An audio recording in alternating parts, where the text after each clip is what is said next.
Okay, Brandon, welcome. So this is pillar number 8, the market for morality, the doctrine of rights, praxeonomy, and philanthropy. Ethan? Okay. Okay, so let me give you a brief review what we've done so far. Okay, so economics is the science that explores, that investigates human action. Economics is the science of human struggle for survival. Okay, survival is innate, it is intrinsic to human beings, and it is a struggle because of the scarcities. Scarcities are external and internal to the individual. External scarcities include shortage of food, water, right? Human beings require heat. We need housing, transportation, security, right? So these are scarcities. There are also internal scarcities to the human being, and the most fundamental scarcity is time. Okay, human beings are mortal. Time is the most fundamental scarcity, internal, intrinsic to human beings. If I'm picking apples, I can't be picking oranges. I can't be at two places at the same time, right? So time and space are the fundamental, intrinsic human scarcities. So the science of economics is the study of scarcities, is the study of how human beings, right, struggle to survive in this world of scarcities. Our goals, our preferences, the first one, as I mentioned, is survival, okay? And then leisure time, right? Transportation, food, housing, education, etc. Human action is guided by our human nature, okay? By our human nature, and human action takes place in the state of nature. Hobbes describes the state of nature, an environment where there are no rules, there's no order, neither an anarchic order, right, a market order, nor a political order, right? So we're going to investigate this course investigates human struggle, starting from the foundations, where human beings, right, in order to attain their goals, their desires, their preferences, realize that the most efficient, the most effective way to attain these desires is to do what? Enter the marketplace, enter society, motivated by their own self-interest, and do what? Specialize and trade, because specialization mitigates the risks of uncertainty that exists in the state of nature. Specialization is a shortcut to your attainment of your goals and desires. And we also studied that specialization, foundational to specialization, is the concept of opportunity cost. Human beings specialize in goods and services in which they have a comparative advantage, or they specialize in goods and services in which they have a lower opportunity cost vis-a-vis the production of other goods and services. Okay, trade is not based on differences in productivity. That's absolute advantage.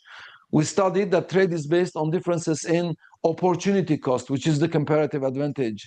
These ideas of specialization based on differences of opportunity costs were expounded during the classical school of economic thought, which is the first modern school of economic thought in the 18th century by Adam Smith and David Ricardo.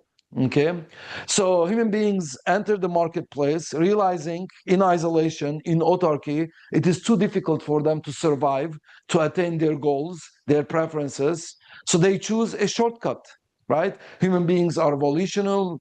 Human action is purposeful, it's not random. So human beings, a purposeful human action leads our struggle into the marketplace, leads us to specialize and trade. Okay. Now, in the market where exchange is taking place, fairly quickly human beings realized that a direct barter, an exchange of an apple for an orange, is inefficient. Why is it inefficient? Because in a direct barter system, there is the problem of what we call double coincidence of wants. So if I have apples and I want bananas, I have to come knock on your door. I say, hey, Brandon, I have apples. Do you have bananas? You say, oh, I want apples, but sorry, I don't have bananas. So trade does not take place. So I have to go into another person in the village to say, hey, Ethan, right? I have apples. Do you have bananas? And he says, yeah, I have bananas, but I don't want your apples, right? So there is no match. We call this the double coincidence of one. So you must find someone in the marketplace who has what you have, who desires what you're selling, and you desire what that person has, right? So because to mitigate, to make this exchange more efficient, more effective, human beings discovered a medium of exchange. What is medium of exchange? It's money. Okay, money emerged in the marketplace like languages. It didn't emerge via a centralized authority, via engineering. There wasn't a king, right, or a bureaucrat said, oh, let there be money because this is more efficient. Money arose in the marketplace, and the reason we know that money could only emerge via human action is because the most marketable commodity emerges as a medium of exchange. For example, I knock on your door, I said, I have apples, do you have bananas? And you say, you know what, I don't have bananas, I want your apples, but I'll give you dates. If you take my dates, I'm sure you can go to the next villager who has bananas, give him the dates, and then he'll give you the banana. If I'm convinced, and I'm able to convince my trading partner that he can take the dates and buy the watermelon with it, and then so on and so forth, there emerges in the marketplace a medium of exchange in the form of dates. Okay? Historically, in recorded history, in Mesopotamia, which is currently Iraq, the country between the Euphrates and the Tigris river systems, there emerged barley as a medium of exchange. Okay, so the reason I said this medium of exchange could only emerge in the marketplace because only the marketplace, via human action, there will be discovered the most marketable commodity. Right? The medium of exchange must have desired characteristics. It must be divisible for smaller exchanges. It must be transportable, and it has to be durable. Tomatoes did not emerge as a medium of exchange, right? Apples did not, but barley did because of longevity. But historically, over time, over thousands of years, human beings discovered an alternative, a better, more effective, more efficient medium of exchange in the form of gold and silver. In between, we went from barley to tea leaves to coffee, sugar. In prisons, prisoners would exchange cigarettes as a medium of exchange, right? So historically, we went towards metal money, alloy, gold and silver. Why? Because it's the most desirable market commodity that plays the best role. It has the characteristics that we desire in a medium of exchange. It's transportable, it's divisible, it's durable. Gold is durable. Thousands of years you could have your gold, right?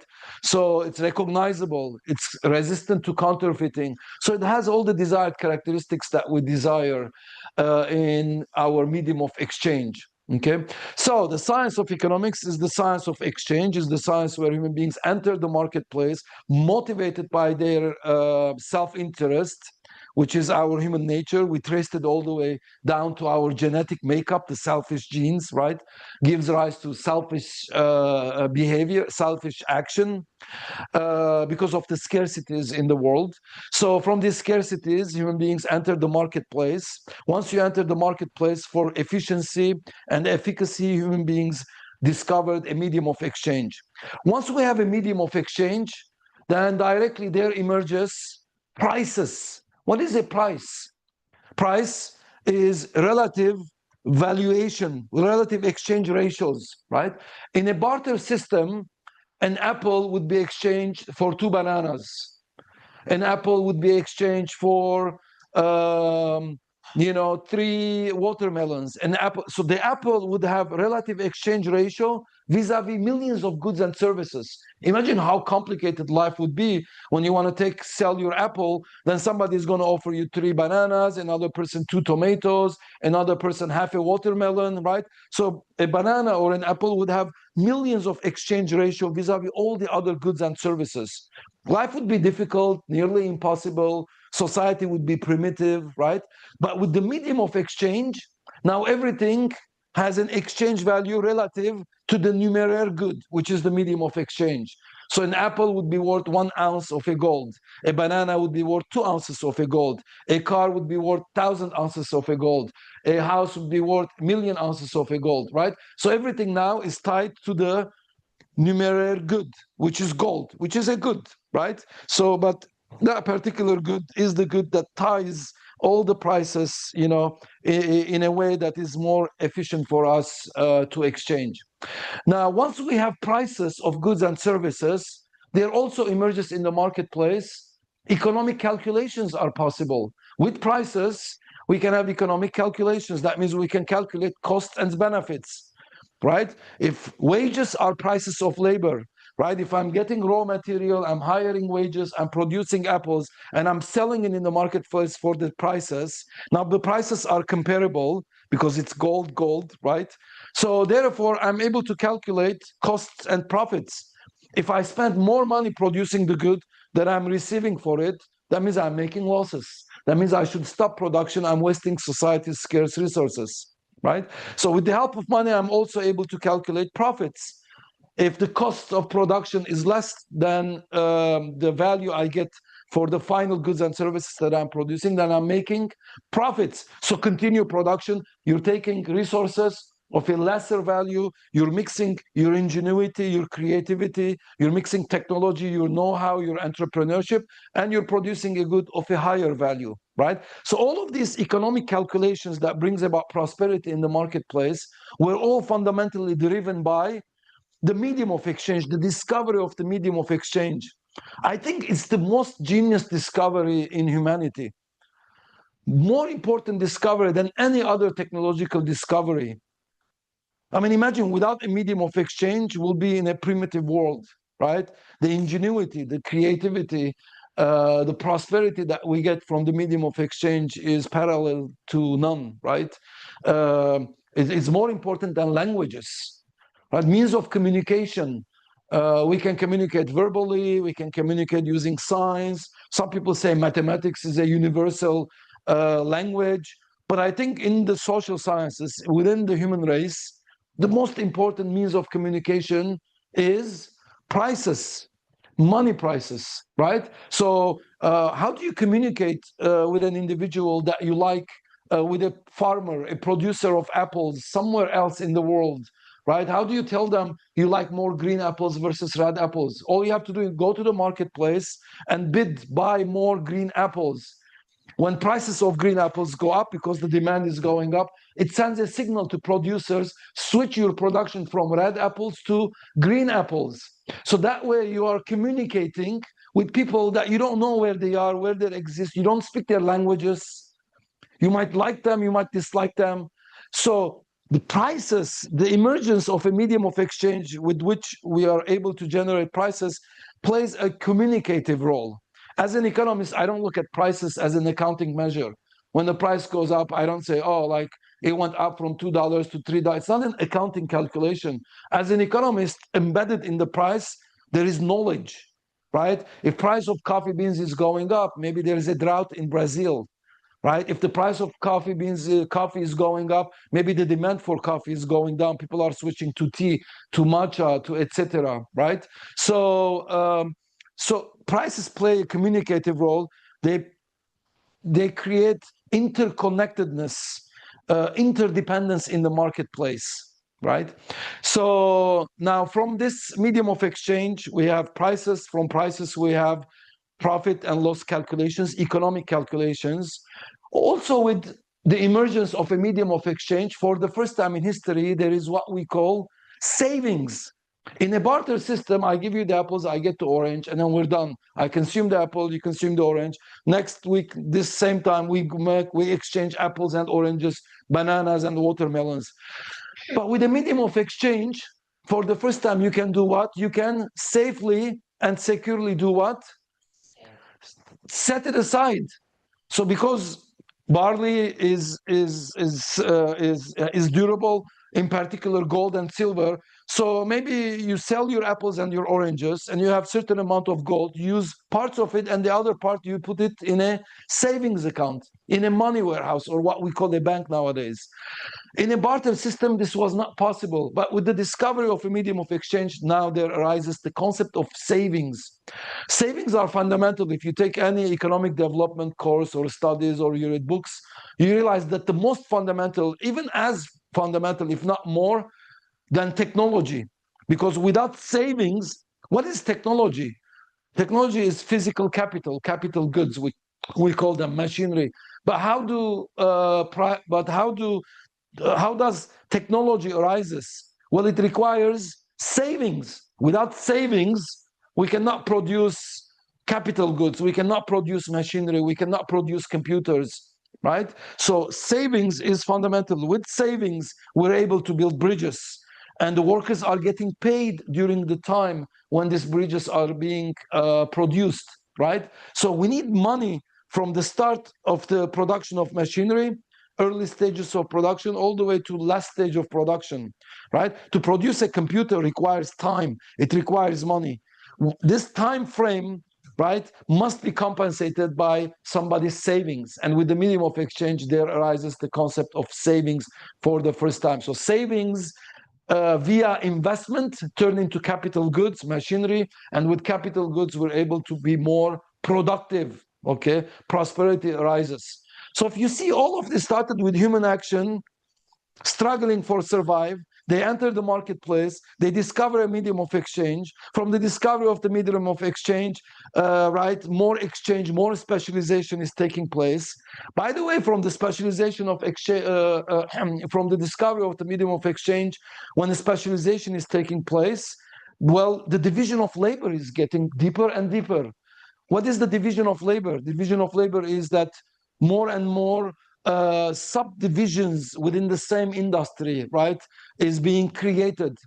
And the more the division of labor, the deeper the division of labor, the more interconnected we become, the more harmony. So every single individual on planet Earth, right, becomes a unique individual, a unique piece of a puzzle. There are no people alike, because the division of labor can get infinitely deeper and deeper, okay? And we have mechanisms of calculating. 100 years ago, there was just a doctor. A doctor is a doctor. Now we have ophthalmologists, you have, gynecologists, you have all these like varieties. So title of jobs are increasing. Every 27 years, I'm going to show you a diagram, it doubles, okay? So imagine how deeper and deeper, especially the division of labor is getting. And the deeper it gets, the more interconnected your well-being is within my self-interested optimization. I want you to be well. You're my dentist. I want you to be well. You're my accountant. I want him to be well. He's the person who's playing music for him, right? So the division of labor is fundamental for creating harmonious social order. From this, the division of labor, the discovery of the medium of exchange, cost-benefit calculations, economic calculations, from savings, there also arises a new category of market participants. It's not like the workers, and now we have something called an entrepreneurship, right? In a barter system was limited, but now in entrepreneurship, the concept of entrepreneurship is very important. The entrepreneur is alert to new market conditions. He's the person that brings about a balance between the supply and the demand side of the marketplace. He anticipates future demands, right? He anticipates goods and services that people would value in a world of uncertainty, and they get compensated. They are the people, it's like the orchestra conductor, puts everything together, right? Brings the capital from capital owners, brings the workers, bring in the technology, puts everything together, and creates a business that serves society. In a market economy, the only way to wealth is by producing more effectively, more efficiently, and the goods and the services that consumers desire. That's the only way to prosperity. Now, we call this order market specialization, trade, medium of exchange, money, economic calculations, prices, profits, costs, entrepreneurship. there arises an order, an economic order, and we call that order the catalectic order. So the catalectic order is an order that emerges in the marketplace via human action and the derivatives of human action, such as the discovery of medium of exchange, price, economic calculations, savings, and entrepreneurship. Now, from this catalectic order, from within this catalectic order, there also emerges market institutions. What are market institutions? Well, they're institutions that provide stability in our exchange, that provide safety in our exchange, that provide efficiency in our exchange, right? And these market institutions are emergent within, right? They're within the catalectic order. Examples of these market institutions, banking institutions, financial institutions that do what? Facilitate exchange between debtors and creditors, right? So it's creating a relationship among market participants, debtors and creditors. It will bring prosperity to all of us. There emerges in the marketplace another market institutions, such as assurance agencies. What do assurance companies do? Well, they validate the safety of a drug, for example, the efficacy of a drug, right? So they're assuring to you the safety and efficacy of a drug. Well, we need those institutions, right, in exchange. There also emerges in the marketplace insurance agencies. What do insurance agencies do? They mitigate risk. When you're exchanging, there are risks associated, right? When you send out your ships all the way to India and Indonesia to bring spices, right, to Europe, you want to insure. Maritime insurance is the first concept of insurance that arose in when? Or arose in England, right? The Lloyds of London, I think 18th, 17th century, I think 1637, if I'm not mistaken, right? So there arises this maritime insurance. Well, the objective is to do what?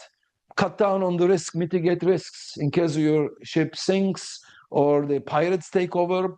There also emerges in the marketplace arbitration and mediation agencies. What is the concept? What is the objective? Right? In trade, in exchange, in the marketplace, there arises disputes. So to adjudicate disputes, there arises arbitration and mediation services, jurisprudence. There also emerged in the marketplace, in this catalectic order, within this catalectic order, there also emerged safety and security agencies, companies, right? To protect what? Your property and your personhood. Because in exchange, there might be, right, disputes. Disputes might lead to aggression. So to protect yourself from harm, to protect your property from harm, there also emerged security agencies. All these institutions, whether it's security, whether it's insurance, whether it's assurance, whether it's banking institutions, whether it's jurisprudence, whether it's property registry systems that arise in the marketplace, all of this happened organically, right, via human action. It wasn't by design, it was out of necessity. It was out of necessity. Out of necessity, human beings created all these institutions. And again, fundamentally, what was the goal? The goal was to attain your goals, okay? You're a human being and you want to attain some goals. Primary goal is survival. You know, other preferences you have is housing, education, etc. So you find a shortcut, you enter the marketplace, you specialize, you trade, you discover a medium of exchange, right? You discover all these institutions, and all of it is to attain your goals in the most efficient and successful way. Now, also from this catalectic order, there also emerged what we call governance, the order of governance. We all desire order. Order is a positive good. We all like it. We want order to attain our goals, right? So what is governance? Historically, there are many forms of governance. The two dominant ones would be monarchies, right, slash dictatorship, you know, centralized authority, and also something called democracy, which is governance by the majority, majority rule. That's what democracy is by definition, right? So there emerged two dominant forms of governance in the marketplace. Let's talk about monarchy, right? Centralized authority. Most of the land is by conquest, right? You have one entity. Most of the people, for example, under mercantilism and feudalism were serfs. They couldn't own the land, right? Land ownership was restricted to the nobility. The serfs would work the land and they get a fraction of the output. So it's a very hierarchical political system, okay? That's what monarchies are. There also emerged over time an alternative, which is called democracy. For many people, democracy was considered an advance, a better alternative to monarchies. As we discussed in our previous lecture, that wasn't the case. Monarchy, or excuse me, democracy is as evil, actually is even less efficient, as evil, as interventionist, as violating of our human nature, right? Than as dictatorship or monarchy. Okay. With respect to efficiency, we discussed that monarchies could be more efficient because they cut down on the bureaucratic inefficiencies. Monarchies could have a long horizon, right? Hans Hermann Hoppe has a book called Democracy, the God That Failed. He talks about the time preference of monarchs. When you're a monarch, you own the land, that's yours, right? I mean, you don't want to lose the land because you have ownership of the land, right? So wars were restricted. In case you lose the war, then quickly agreements were made and you get beheaded. Kings, right? People who waged wars, they got beheaded, they got killed because you lost the war. In democracies, right, the costs of entering into a war are dispersed. We pay for it. The soldiers pay for it.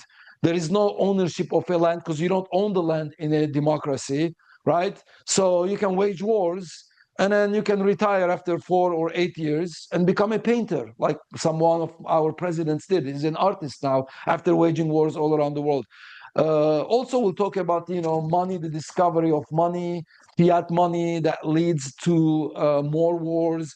Wars are getting longer and longer. At the end, nobody wins, but society loses. Both countries, inhabitants, citizens of both nations are impoverished because of inflationary war machines that we have nowadays.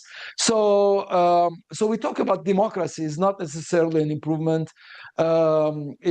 Democracy is majority rule, 51% could impose their preferences on the 49%, and next week 2-3 people join the other 49%. Now they have majority. They violate another preferences that you have. It's like a gang, right? One day you're in the majority, the next day you're in the minority, back and forth, more and more violations. Okay, I'd rather have one person's hand in my pocket than I have hundreds of hands in my pocket trying to get my value out of my labor. And there's so many shortcomings of democracy, but nevertheless, I'm not emphasizing the fact that monarchy is better, dictatorship. I'm saying they're equally evil, and I don't think democracy was an improvement. Okay, at least psychologically, if I don't like certain aspects of my life, I can point my finger. I can say that's the dictator, that's the monarch. He took a policy, a rule, and I don't like him. At least I know who my enemy is. I don't like this monarch. I'm hoping for the next monarch who will be better. But in a democracy, imagine someone takes my rights away, like the right for me to smoke a cigar and sip on a whiskey in the same location. It's banned in California. You cannot have a cigar and alcohol in the same location unless you're grandfathered, right? So therefore, every Saturday I go to the cigar lounge, and next to it there is a bar. I go take few puffs and then have to get out and go to the next door and took few sips of my whiskey and then back and forth.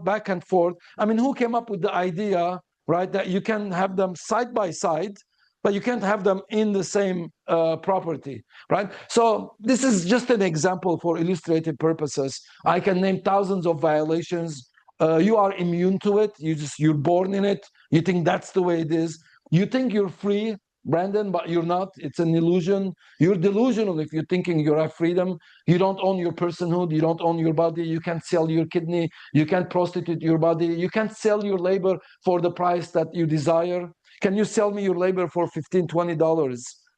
No, you can't, because there are minimum wages. Can you sell your kidney? No. Can you rent out your house? No, there's rent contract. And then it's violations, but you're delusional. You're under the illusion that you have freedom, okay? And you compare yourself to other countries, other entities. You should be comparing yourself within, forget there's no freedom elsewhere too, right? Maybe we're freer than other places, but it's irrelevant to me what's happening elsewhere. So democracy, the problem with democracy, the psychological problem is you don't know who your enemy is, right? So a monarch, I know I don't like him. Maybe his son would be a benevolent monarch. That would be fantastic if you have a benevolent, rational monarch, right?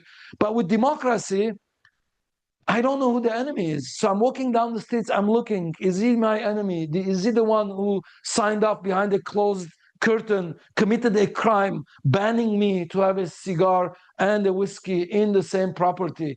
Who is my enemy? It's like I'm lost. I don't know. I have anxiety. I have nervousness. My enemies are all around me, but at the same time, I don't know. You know why? Because you took my freedom away behind a closed curtain. In hiding, you committed a crime. Okay, so I can go on with democracy just to show you that democracy does not align with human nature. Well, we don't only criticize monarchy and democracy. We provided in our previous lecture a new system of governance. That system of governance is called polycentric contractual society or proprietary contractual society. What does it mean? It's a society, its rules are set by the proprietor. And you, knowing the proprietor's rules and norms and customs, right? Contractually, you can enter that society, or you can refrain from entering that society. You can go to another society, okay? So we have today, how many countries do we have in the world today? 193. If you add Vatican and Gaza Strip, right, as countries, then it would be 195, right? Let's say 195 countries. We have 195 countries. How many people do we have on planet Earth? About 8.5 billion people. You want to fit in 8.5 billion preferences. Each individual has a unique preference. Our fingerprints, our pupils are different, let alone our preferences. You have 8.5 unique individuals, and you want to squeeze them into 195 jurisdictions, countries. How many items are on the menu when you go to Cheesecake Factory? You know Cheesecake Factory? 200. It's seasonal. It can go all the way up to 280. It's 200 to 240. Sometimes it can hit 280. A simple lunch you want to have, one individual, Cheesecake Factory is giving you 250, 280 choices. But yet, as a whole, with all your preferences that you have to be squeezed into only 195 countries. Theoretically, we should have 8.5 billion jurisdictions. But because human beings are motivated by their struggle for survival, right? They give up some of their freedoms, right? Some of their preferences to enter society. And the more you give up, the deeper and deeper and deeper you're entering society. How much deep you want to go into where the concentration, where the division of labor is the deepest, is subjective to the individual. If you want to go very deep, you might end up giving up more and more liberties.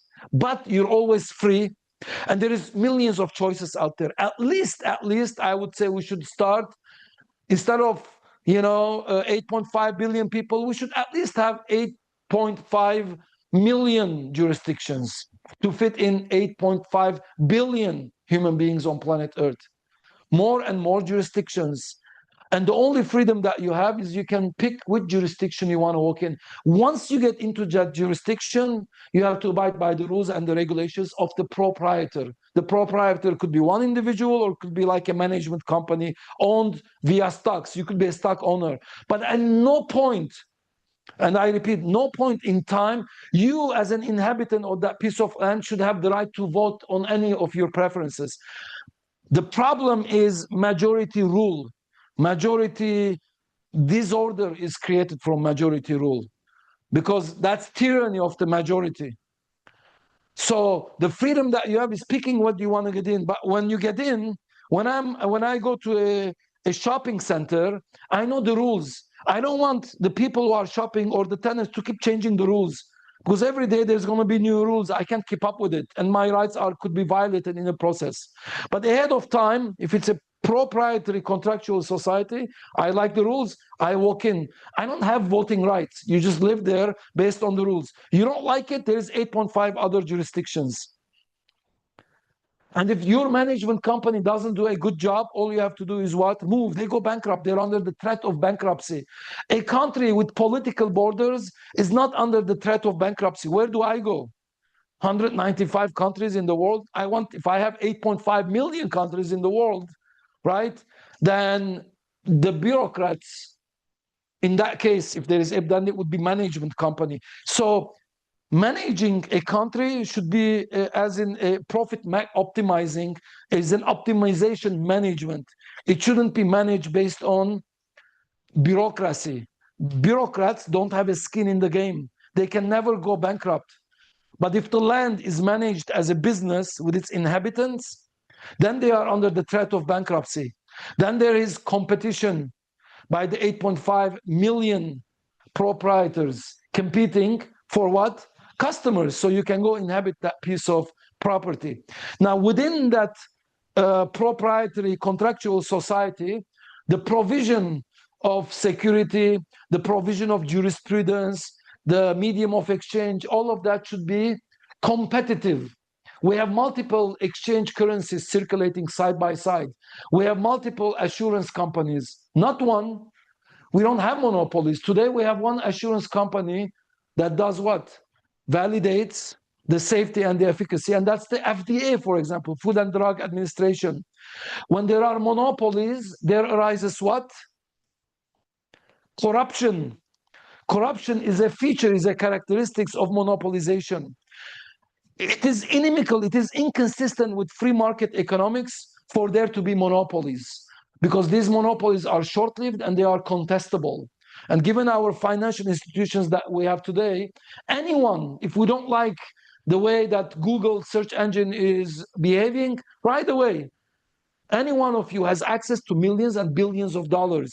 You can go seek that money and produce a new search engine. If we don't like certain, so the market, in a market economy, there's no such thing as monopoly. Okay, they are called natural monopolies. They're short-lived. I gave you the data earlier, right? And they are contestable. What's a long-lasting monopoly that is characterized by corruption because of its centralization is all government services that they provide and all government mandated monopolies. When the government gives you a license, you're the only one who could practice certain service or produce certain goods and services. Okay, so corruption arises in this environment, whereas in a bureaucracy, also the bureaucrats don't have a skin in the game. It's called moral hazard.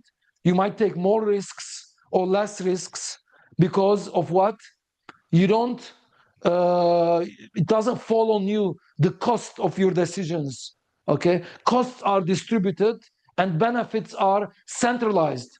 If the president, if the mafia in Washington, D.C., they wage a war, they succeed, they get all the money, they get all the applause, they get reelected, more jobs, etc. We get nothing. Whether we win or lose a war, right? The average individual living inhabitant doesn't gain anything. If we lose, we pay for it in the form of higher prices, etc. Right? In form of death, we die. Right? The mafia is not dying. So bureaucratic management versus for-profit management. Right?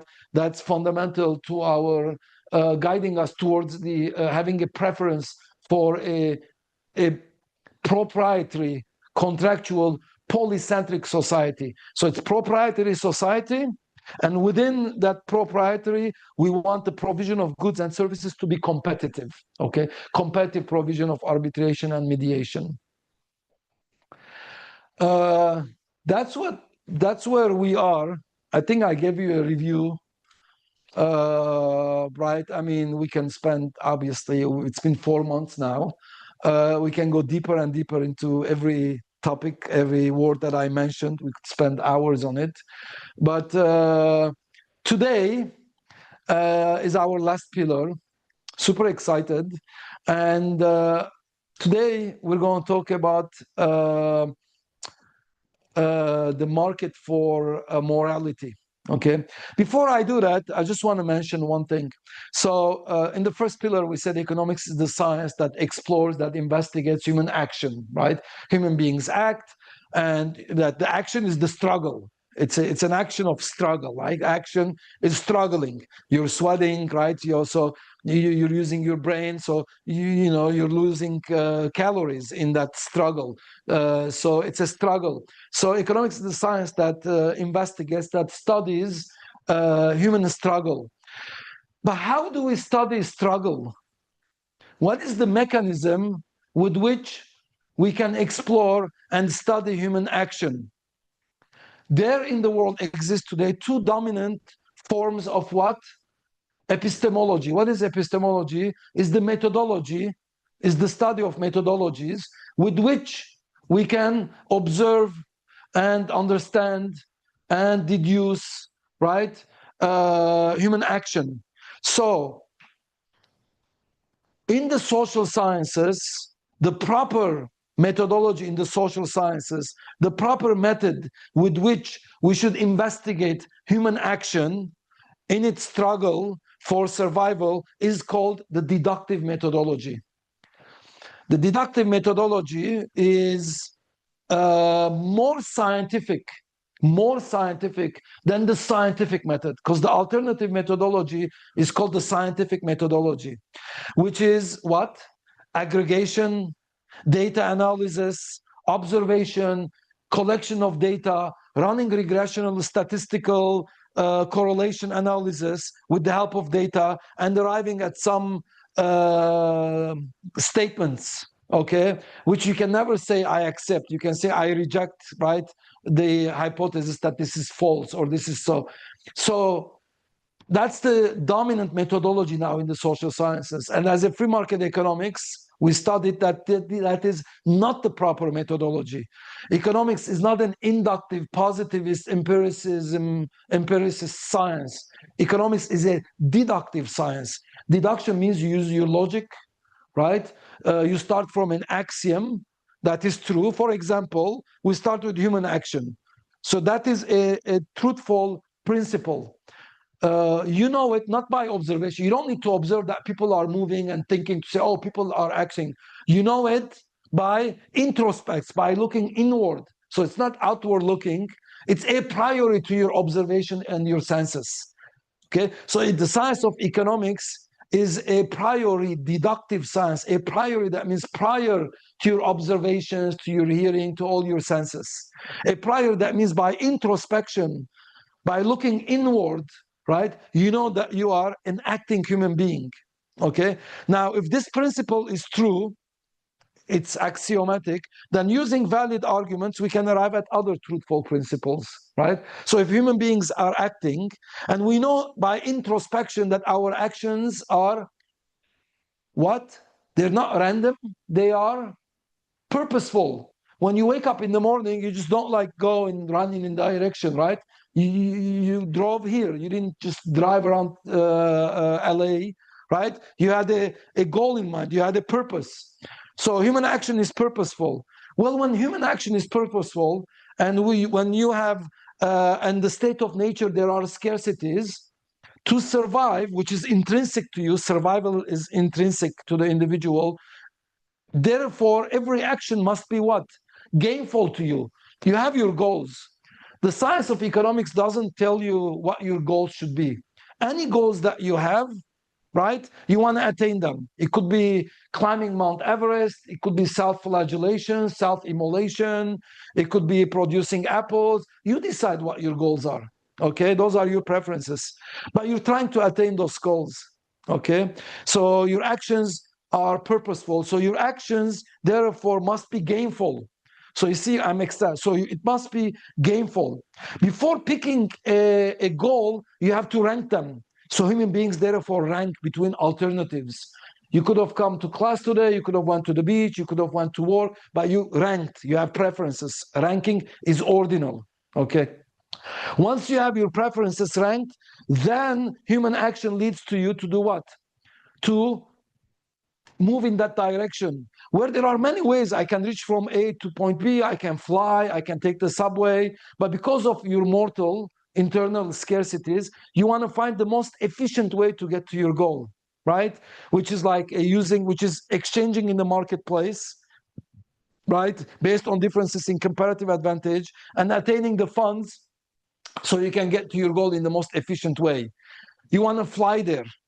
You can walk, it will take a lifetime, but in order to fly, you don't have an airplane. But you want to buy a ticket, so you enter the marketplace to get the ticket to get to your goal, right?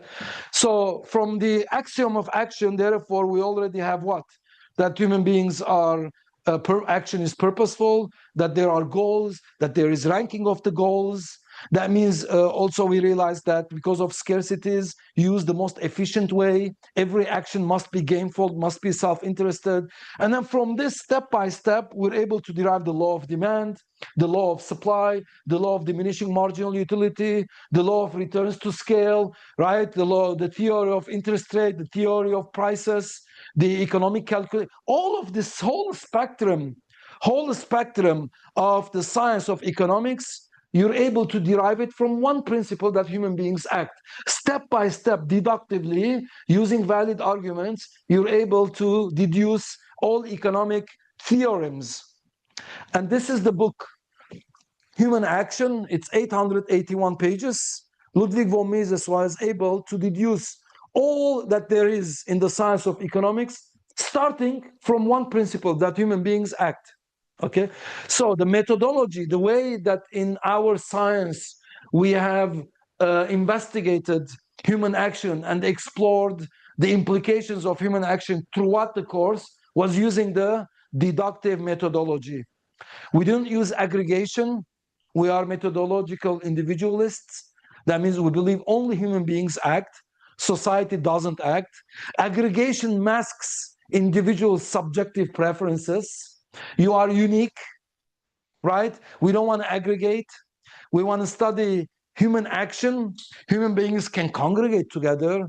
They can do certain, activities together, but it's the individual actions that creates this congregates. So we can't study aggregates, we have to study individuals, okay? So science of economics is the study of individual human action. It is not a collective study. Collectivism and the science of, and the dismal, not science of macroeconomics arose in the 1930s and 40s, right? When the state, when governments intervened in the marketplace and they said, you know what? We want to engineer society. It started with Herbert Hoover. He was an engineer by training. This psychopath, he thought he could engineer society like robots. You know, engineers, they put things together like they build buildings. So this individual coming from the being an engineer, he thought he could apply engineering to society. He said, I want to engineer society to perform in a certain way. Well, human beings, we're not objects. We have subjective preferences. We're dynamic. Our preferences change just because due to the passage of time. No one can keep up with our preferences. Only the marketplace via the price mechanism can keep up with our preferences. No engineer would know what our preferences is. So the science of engineering, the evil science called macroeconomics, didn't exist until mid-20th century. But I can trace the science of microeconomics, or the science of economics, the true science of economics, all the way down to the Chinese, to Lao Tzu and Taoism, right? To the Spanish scholastics, to the French physiocrats, to the Austrian school of. So I can trace it to thousands of years. But macroeconomics, aggregation of data, is anti-human. It takes the humanity out of the individual. You just become a symbol, an X and a Y and a Z. You're aggregated. Statistical regressional analysis are conducted on you, right? So you just become a footnote, and you become submissive to the group rather than the group being submissive to you, or you want to use the group, right? When we said human action, human beings enter the market motivated by what? By their own self-interest. I don't enter the marketplace to benefit you. Did you wake up in the morning saying, how can I benefit society? You woke up saying, like, what can I do to improve my well-being, right? So no one thinks in terms of groups, okay? But collectivism is the idea. Don't ask me what your country can do for you, but ask me what you can do for your country. So you're submissive to the country. And you know what I'm talking about, okay? So that's the most evil, okay, statement that anyone could make, okay? The mindset of that individual, you become submissive. No, you are a unique individual, you have a unique role, you can't aggregate, can't be aggregated, right? You have your unique preferences, and the only way you can attain your unique preferences and unique goals is not in democracy. Democracy is the tyranny of the majority.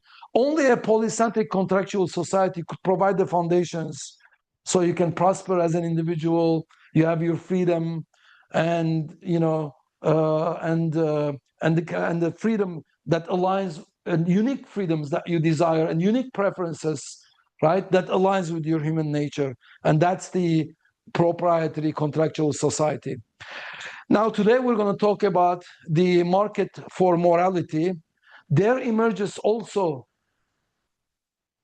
in the marketplace, in the catalectic order, within the catalectic order also emerges what we call a system of morality, or an order of morality. Today we have two dominant forms of morality. We have the natural rights theory, that you gain your rights, right? Rights is a measure of morality, right? You know, morality has many measures, but rights, the doctrine of rights, is one measure, one characteristics of morality, right? So if your rights are violated, right, then you say, oh, it's immoral, right? So rights is a characteristic, is one measure of morality. Where today dominant rights, we have natural rights, that you derive your rights from nature, okay? And an alternative rights is what? Is rights that you derive from utilitarian calculus, right? The best, the policy that maximizes the well-being of the most number of people, right? Is the best policy. So there are doctrines of rights. There is a market for morality. All I want to say, and I'm going to take a break, so I start the market for morality in more detail. All I want to say is that the natural rights doctrine is not market emergent, is a priori to human action. It's like you can say, I have the right to life. I have the right to property. You can say all these things, but where did you derive that right? Well, from what? Did it emerge from human action? Well, according to the natural rights theorist, this is a priori to human action, to human interaction. These rights arose in the metaphysical world, in another world. It's a metaphysical world beyond human comprehension, beyond human action and interaction. These are a priori. By the mere fact that you're human, you have the right to life. You have the right not to be aggressed against. So I'm going to show you that there also arises in the marketplace another type of rights, which is positive rights. Those rights are given to you by the political authority. You have the right to education, right? You have the right to housing. You have the right to healthcare, right? These are positive rights. These rights are not embedded in human nature, but they're embedded in the political authority. So today, existing dominant rights doctrines is the natural right doctrine, which also we can call it negative rights, which is you're telling the government, leave me alone. You don't have the right to attack me. You don't have the right to take my property. You can't. You don't have the right to take my defense mechanism. I have the right to bear arms. It's like everything we see in the Bill of the Constitution, the Bill of Rights. That's the natural rights doctrine. John Locke, the American founders, adopted this ideology. And then we have the positive right doctrine, which is like the doctrine of entitlements. These are the two doctrines of morality and rights today. I'm going to present to you an alternative measure of rights. This alternative measure of rights, we're calling it praxeonomy. And praxeonomy is a right that you don't inherit by the mere fact that you're human, but praxeonomy is a right that emerges in the marketplace. So morality is market emergent. Praxeonomy is the norms, is a value system that emerges via human action. It's subjective to that specific location in time and in place. It reflects human preferences. It's not metaphysical, and it's not via political authority. That's what we're going to talk about to conclude this program. So thank you very much. I'm going to take a break, and then we'll come back and talk more about market morality, and as well as praxeonomy and philanthropy. Thank you.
what you.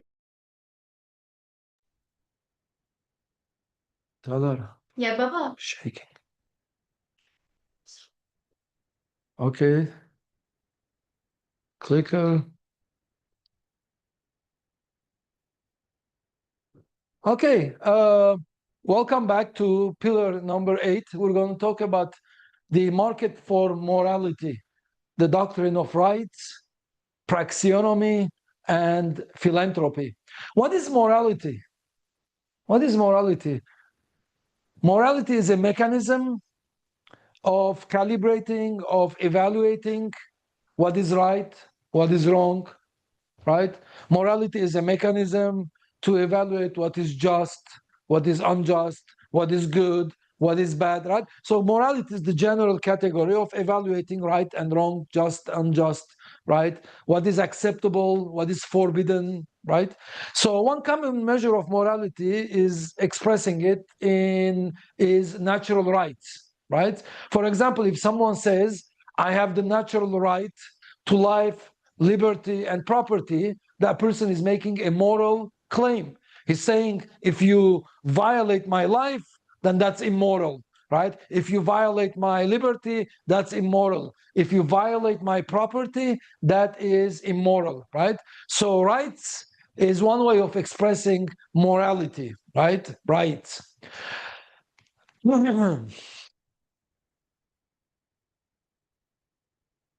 Clicker.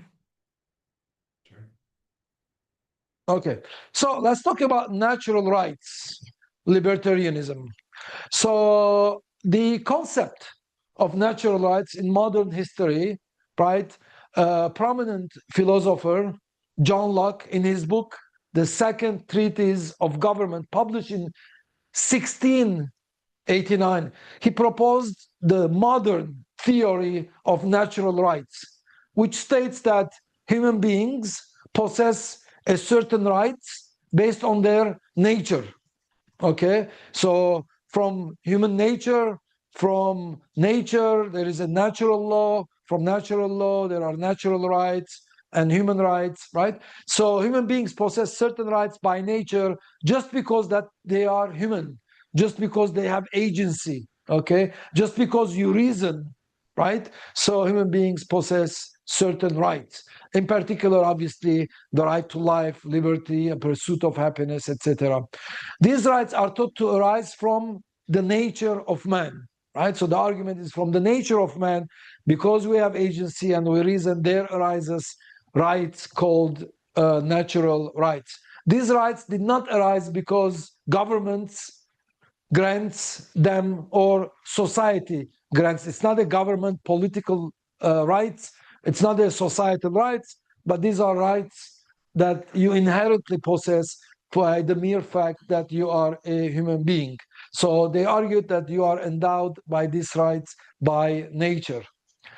Now, modern contributors to the doctrine of natural rights, we know Murray Rothbard, Ayn Rand, right, etc. Most libertarians, most Austrian economists, right, are natural rights theories, and they extended the natural rights theory into the right to property, into the right to personhood, right? If you own yourself, right? If no one should aggress against you, no one should take your liberty away, right? Therefore, by extension, when you mix your labor with the land, right, that's an extension of you. So if somebody violates your property, right, your assets, your tables, your machinery, etc., your land, property to land, right? So that's a violation of the person, because that's an extension of you. Okay, so from these natural rights, there arises the right to self-ownership, and in particular the right to property ownership. And if you extrapolate these rights, you get the ethical principle of libertarianism, which is the non-aggression principle. The non-aggression principle, NAP, indicates that a person or a group of people, right, whether it's formed by democracy, right, may not aggress against you or your property. That's the natural rights doctrine. So this doctrine, these rights are an axiom It's a moral order based on an axiom. Now, let's look at the United Nations Declaration of Human Rights.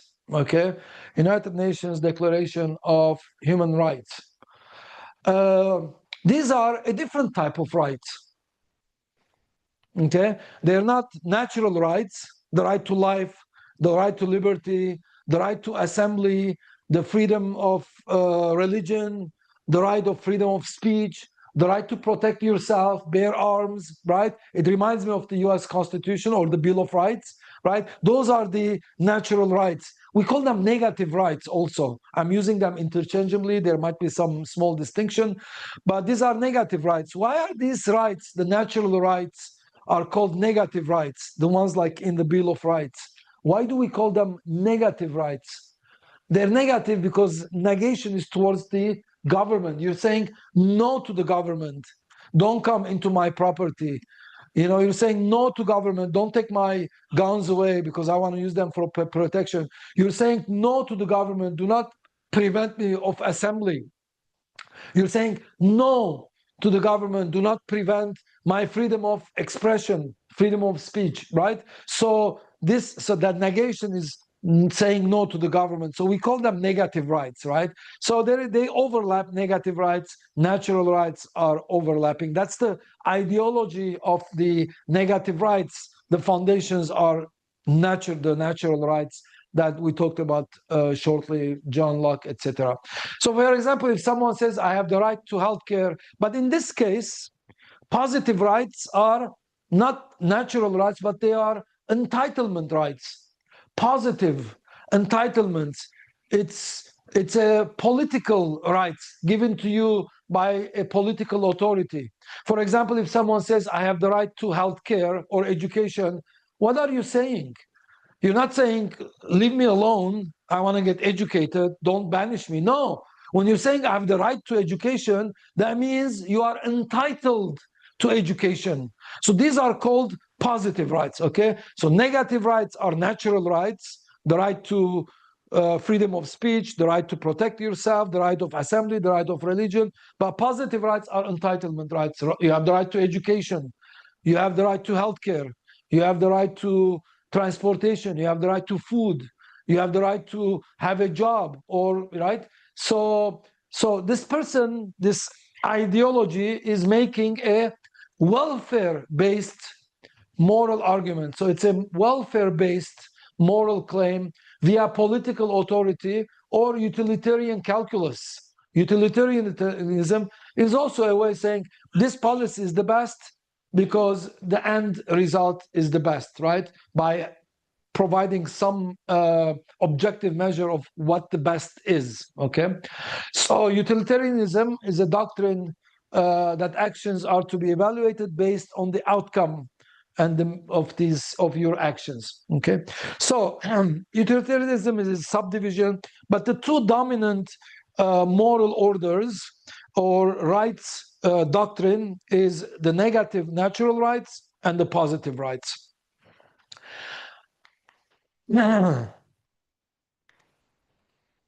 So the natural rights are talked about, are embedded in our Constitution, in particular the Bill of Rights. If you read the Bill of Rights, it doesn't say you have the right to education. It doesn't say you have the right to healthcare. It doesn't say you have the right to transportation, right? It doesn't say you have the right to food. It says you have the right to pursue your own happiness. You have the right to forge your future, your destiny. You have the right to assemble. You have the right to freedom of speech. But these are not entitlement rights. You have those rights just by the mere fact that you are human. And that's why these negative rights, we call them natural rights. Positive rights, on the other hand, which I'm going to show you shortly, is within the United Nations Declaration of Human Rights, are mostly positive rights. It's like you have the right to have healthcare, not the right to purchase health, but you have the right of healthcare, right? You have the right of education. These are like entitlement rights, and political authority is giving you those rights. If you look on the right-hand side are the positive rights that we talked about, right? The right to healthcare, the right to income support, the right to housing, the right of having food, the right to education. All of these are positive rights. On the right-hand side, we see negative rights. Do you have the right not to be aggressed against? You have the right to your ownership of your personhood. You have the right to property. You have freedom of expression, speech, freedom of religion, freedom of protecting yourself, right? Carrying, bear arms. It's not only ownership of arms, but the Constitution, the Bill of Rights gives you the right to bear arms, carrying arms, okay? Let me show you some of this. So every time you want positive rights go up, what happens if you say, I have the right to housing? You have the right to shelter. What does that mean? That means if you can't do it to yourself, that means, but by the mere fact that you're human, that's the positive rights, political rights. That means you need housing. So we subsidize or we provide free housing. But every time you're giving free housing or free education, free healthcare, free income support, what's happening to negative rights? Negative rights are going down. They're negatively correlated. If you want education, free education, well, who's paying for it? Well, someone else in the society, right, is being enslaved. His negative rights are violated. His property is violated. His labor is violated. Because when you're subsidizing his education, that means there's a certain number of hours that you're working and your value that you're creating is being taken away. So you're being enslaved. As a matter of fact, if you look in the United States, 60, 70% of value is being extracted by governments and redistributed, mostly towards welfare programs, obviously also to security and military expenditures, etc. Let me give you some of the positive rights that are entitlement rights from the United Nations Declarations of Human Rights. Can you go to the link at the bottom, positive rights? There is a link if you can click.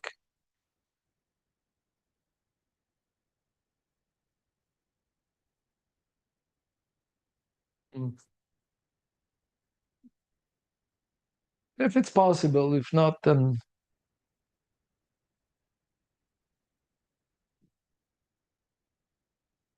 look who joined us.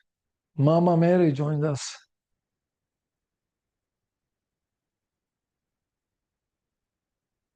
So look at this. I see it over here, Ethan. We see it.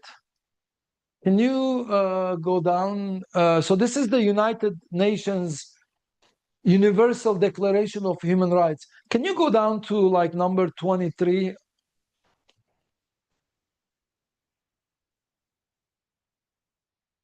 Okay, look at this. Everyone has the right to work. Okay, I mean, you can seek a job. To free choice of employment, to just and favorable conditions, uh, to just and favorable conditions of work, and to protection against unemployment. What does it mean, protection against unemployment? So if you're unemployed, you lose your job, then what? What does that mean, protection? So are we going to subsidize your life? Are we going to subsidize your food, your housing, your healthcare? So these are entitlements. So you're just entitled to healthcare, entitled to food. So imagine what would be our incentives if these things are subsidized. Do you have an incentive to go to work? And in this circumstance, I actually want to lose my job because I'm everyone.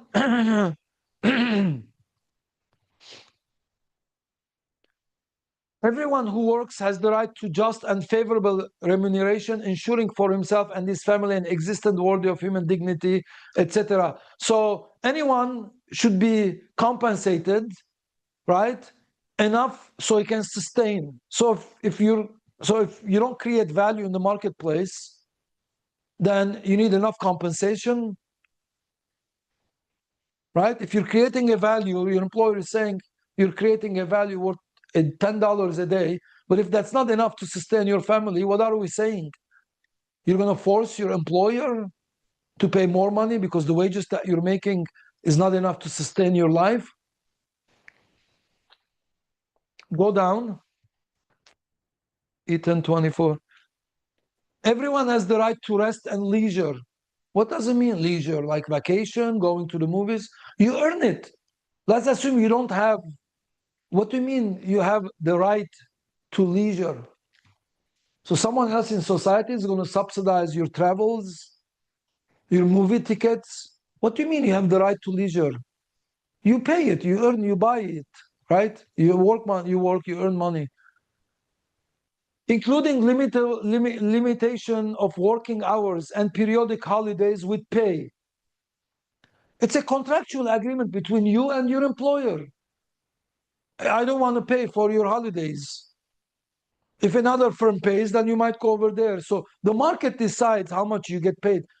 Your wages are not determined by the employer. You know who determines your wages? The market consumers. The millions of consumers on the demand side of the market determine your wages. If you remember, subjective theory of value, what determines the value of this clicker? Not the cost of production, but the subjective value of the consumers. Just because you're sweating, you're working long hours, doesn't mean you deserve more money. You can go dig a hole in the desert and no one pays for it, right? It has no value. So the value is not determined by you, the worker.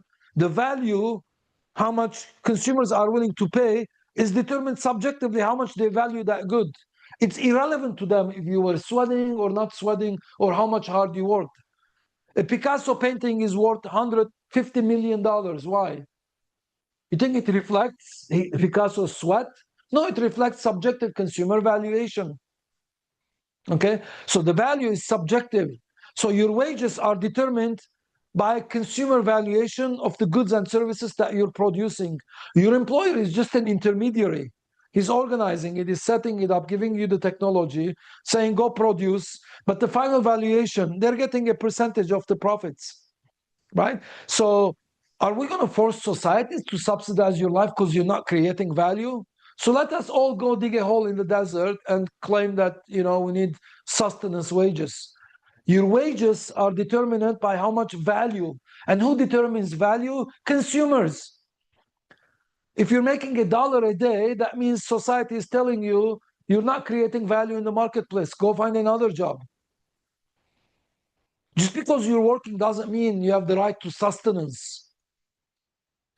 Then you're creating less value and you're receiving more value because more money you are required to maintain a lifestyle with your family, housing, food, transportation, etc., education. That means you are enslaving someone else in society to provide you those services. Go down. I don't want to even talk about this. Everyone has the right to education. What does that mean? Go work, earn money, pay for your education. Why should your education be subsidized? Look at this, education shall be free. I mean, these people are really illogical, delusional people. This is the United Nations International Declaration of Human Rights, is actually a violation of human rights. Free education. Education shall be free. If education is free, that means I'm working for free, so professors should not get paid. No, we're getting paid, otherwise I wouldn't be a professor, right? I mean, education is free. Why would you want to become a teacher? You need money to sustain yourself. So you get paid, teachers are getting paid. So where is the money coming from? If education is free, where is the money coming from? Someone else. So you are enslaving someone else to get education. It's a violation of human rights. This is not a human rights declaration of, it's completely diametrically opposed to humanity. And we talked about education. What is the origin of subsidized education? Education is not only free, but it is Compulsory. Why are you forced to get education? What is the origin of compulsory education? What is the origin? Where did it start? Religious indoctrination, nationalism, and transition to military service to facilitate that transition, unifying languages to kill individuality, to create homogeneity in society. We know we covered a whole pillar on education, a pillar on education.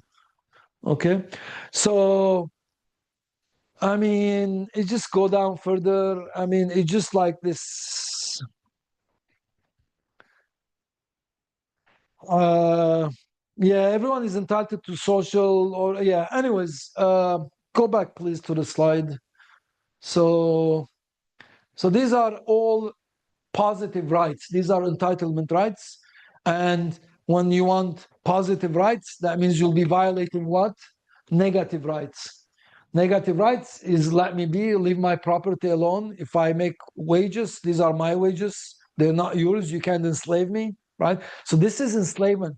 Positive rights are a statement contradictory to negative rights. What are negative rights? You can go to the link, but we don't have to. You can click on the link, and it will take you to the Bill of Rights. And you see in the Bill of Rights, it says you have the right to protect yourself, right? Uh, Actually, it's a negation. Don't infringe on my property. It's all about negations. Don't come into my property. Don't prevent me from defending myself. Don't, put barrier, restrict my freedom of speech. Don't restrict my freedom to assembly, to worship a god, right, etc., etc. So positive and negative rights are two dominant rights out there. In the US, they're mixed together. Some rights are positive rights, but then somehow we added more rights. So education is subsidized. Where does it say in the Constitution or the Bill of Rights that education should be subsidized?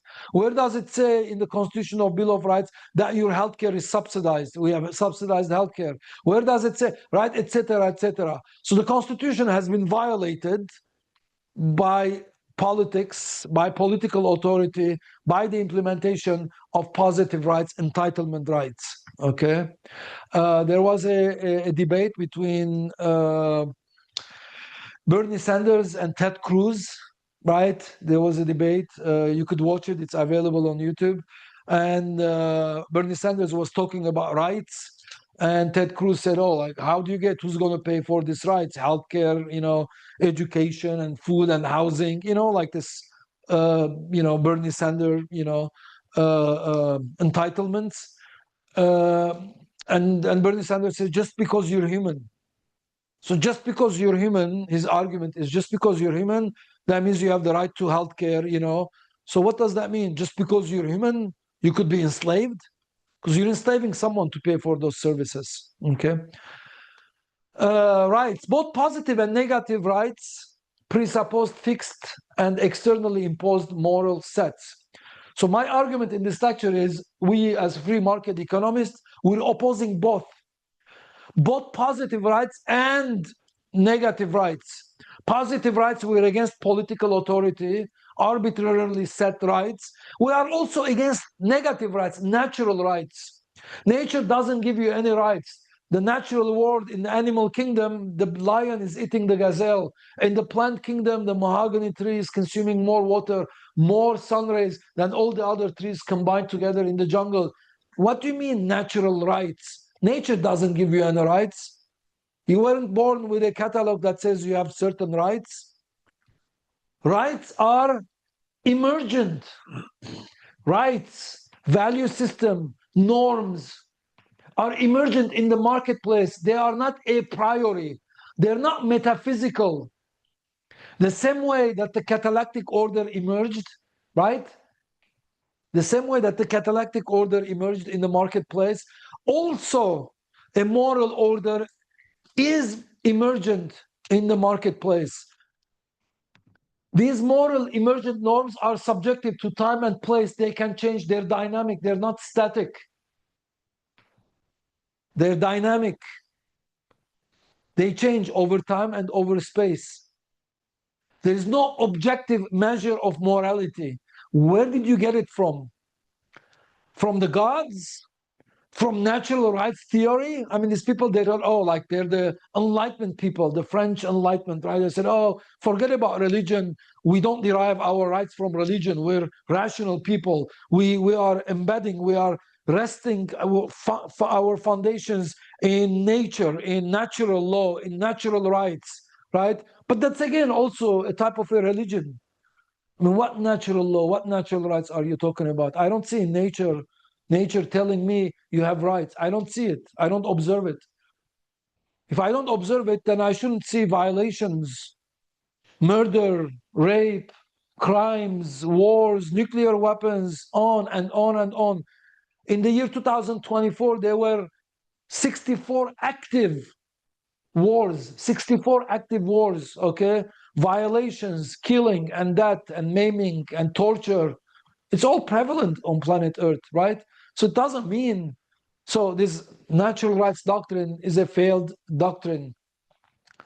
So the doctrine of natural rights stands prior to human interaction, and the doctrine of positive rights is political, right? UN constructions. Both rights are detached from evolving market conditions and subjective preferences. They are both outside the scope of human action, both of them. You don't have the right to life. You don't have the right to property.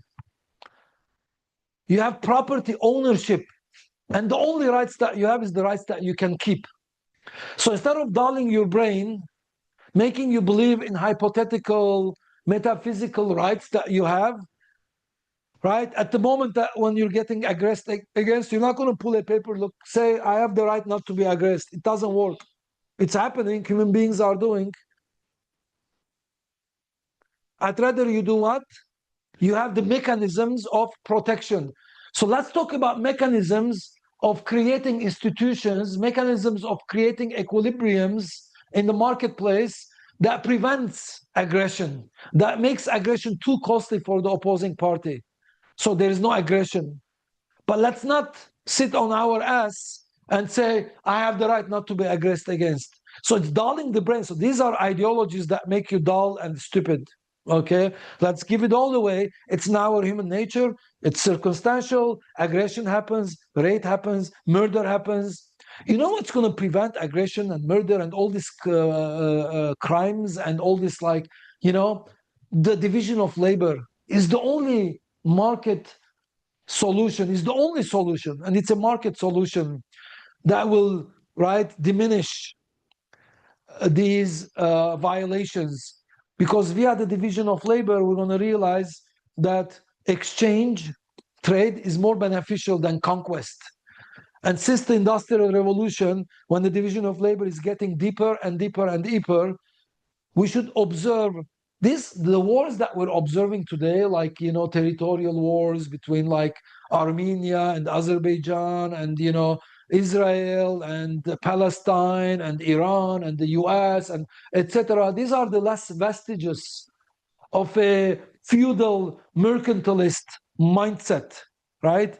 Into the future, each entity, each individual is going to become a piece of the puzzle. Otherwise, the puzzle harmony, prosperity is never completed. So the deeper the division of labor, the market forces eventually will create harmony. Harmony will not be created by politicians or at the United Nations or at the WTO or at the IMF. These institutions are obsolete institutions, okay?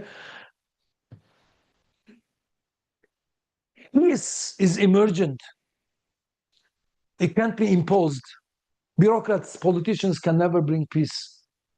Politicians actually bring disharmony. They bring disorder. Both of these doctrines are detached from the realities of the marketplace. Positive rights are legalized theft. They are enslavement. Negative rights are external to human action, human interaction.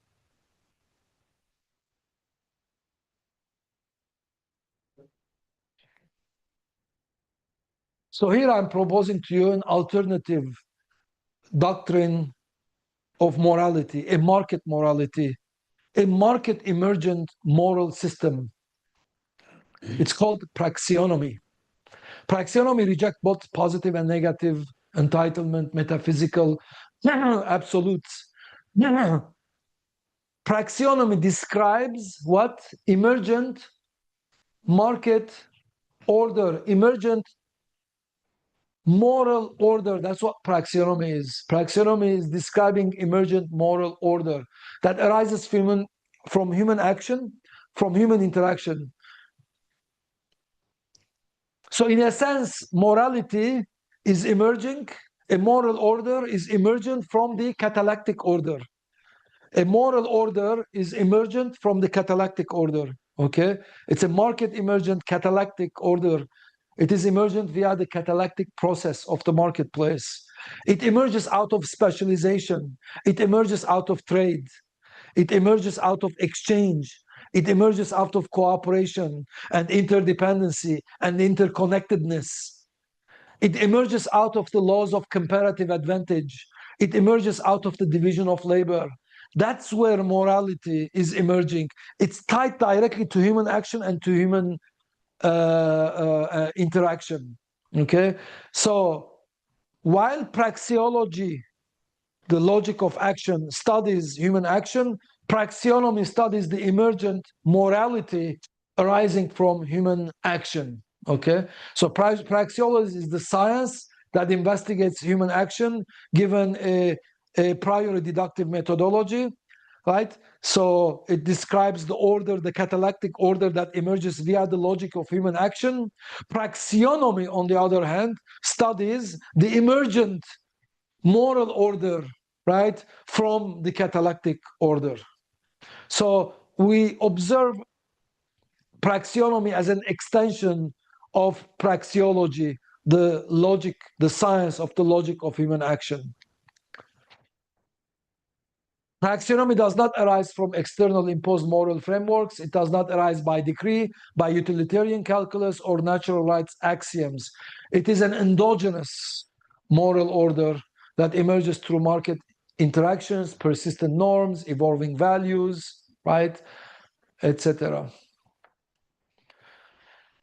What are some of the persistent norms and values that emerge, like leading to a system of a value system? Honesty.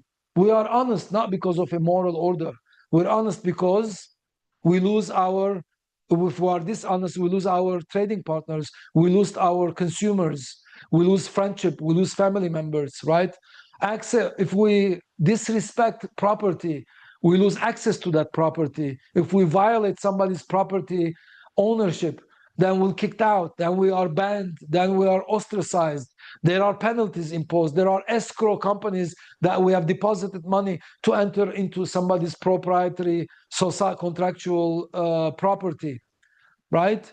So if we aggress against someone, then there'll be a retaliation, there'll be retributions, there'll be expulsions, there'll be bans, right? So the reason I'm not aggressing is because it is not emergent, because it's not gainful to me, okay? The reason I want to provide restitution if I cause harm to someone, because if I don't, then there'll be retaliation against me, right? So these are some examples of market emergent value system. So it's the aggregate of this market emergent value system, which is directly tied to human action, to human interaction, directly tied to our self-interest, our struggle for survival, to attain our goals, our preferences. It's directly emergent value systems, and the aggregate of these norms, value system, is what we're calling praxeonomy, a market emergent rights system, or a market emergent morality. So praxeonomy describes a market-derived emergent and dynamic ethical order. Praxeonomy comes from the Greek word meaning human action, praxis, and nomos, like praxis means human action, and nomos means order, custom, or rule, okay, or value system. So praxeonomy is a moral order emergent in the marketplace via human action. Praxeonomy is descriptive. We're just describing what it is. We're not making a claim, right? It is not prescriptive. It doesn't tell people what they should do. It just describes how a value system, rules, morality, or rights are market emergent. And that's the end of the evolution of the science of what we call praxeonomy. I want to spend 10, 15 minutes also talking about the market for philanthropy. Most of my students, I've had thousands of students, right? And their main concern is, well, what happens in this catalectic order, right? There's no centralized authority. There is no engineer looking down. This is good. This is bad. Everything is market emergent. Order is market emergent. Institutions are emergent in the marketplace. The medium of exchange emerge in the marketplace. We talked about praxeonomy as a market emergent moral system. It's not abstract. There is no God. There is no natural rights theory, etc. But in this process, what happens to unfortunate members of the society? If somebody is left behind, what happens to poor people, etc.? These are the types of questions that evolve in the marketplace. And that's why I want to spend the next 5 to 10 minutes, and then I will conclude the lecture talking about market philanthropy. Okay? Market philanthropy. I get asked this question, Professor, what should we do about poverty? Questions, what should we do about poverty? These students are committing two types of mistakes already in the question. Number one, why are you collectivizing? Why are we saying we? You can do anything you want. You see someone poor, you can help that person poor. If I see someone poor, I'm going to drive away from that person. I'm going to run away. It's not a collectivist. A market economy doesn't prevent you to help the poor and the needy and the unfortunate members and the marginalized people, etc., etc. Don't make it into a we. You do anything you desire. You can individually, methodological individualism, you can individually come together and open a what? A charitable organization and collect money. You can congregate.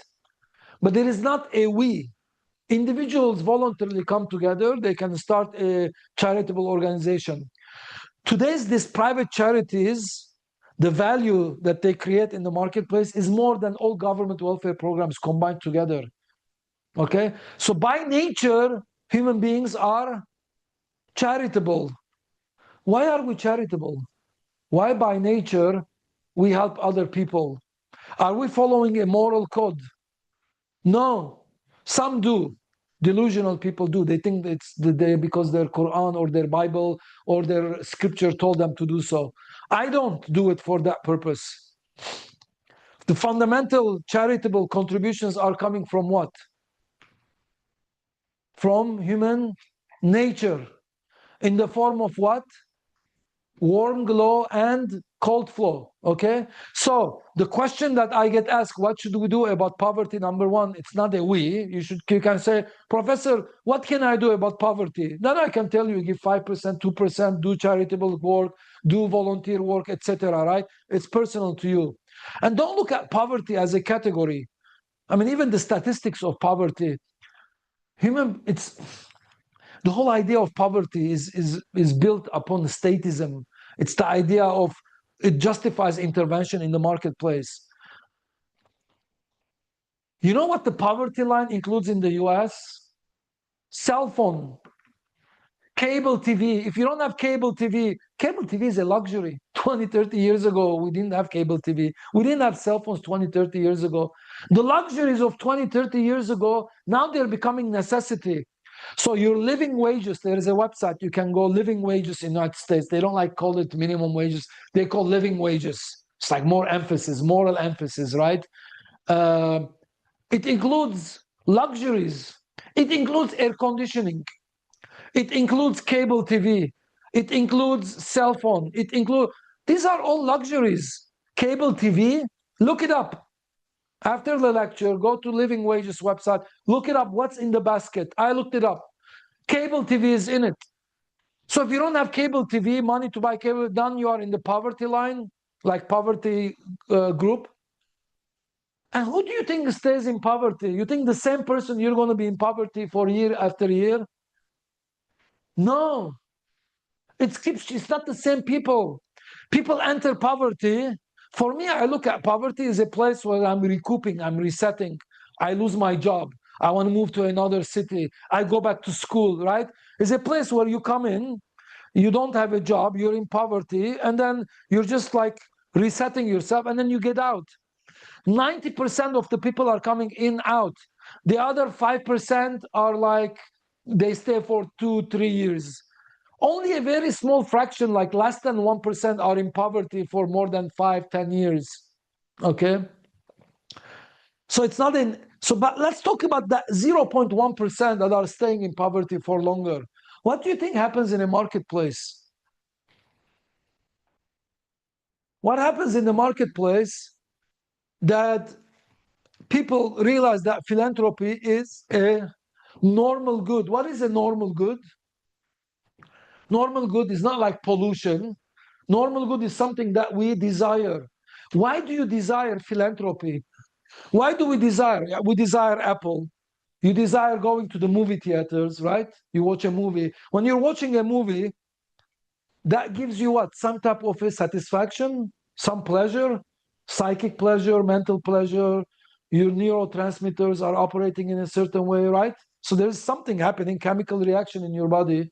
When you go to a musical, to a concert, when you hear music, you get some pleasure, some satisfaction. Well, the same way you get pleasure, you get satisfaction biologically, physiologically, neurologically. Let's combine them, call them a psychic benefit, satisfaction, by doing what? Philanthropy, by doing charitable work. When you do charity, something good, we call it, there is a name for it. It's called warm glow. You feel good about yourself. The feeling of goodness is biological. Your body releases what?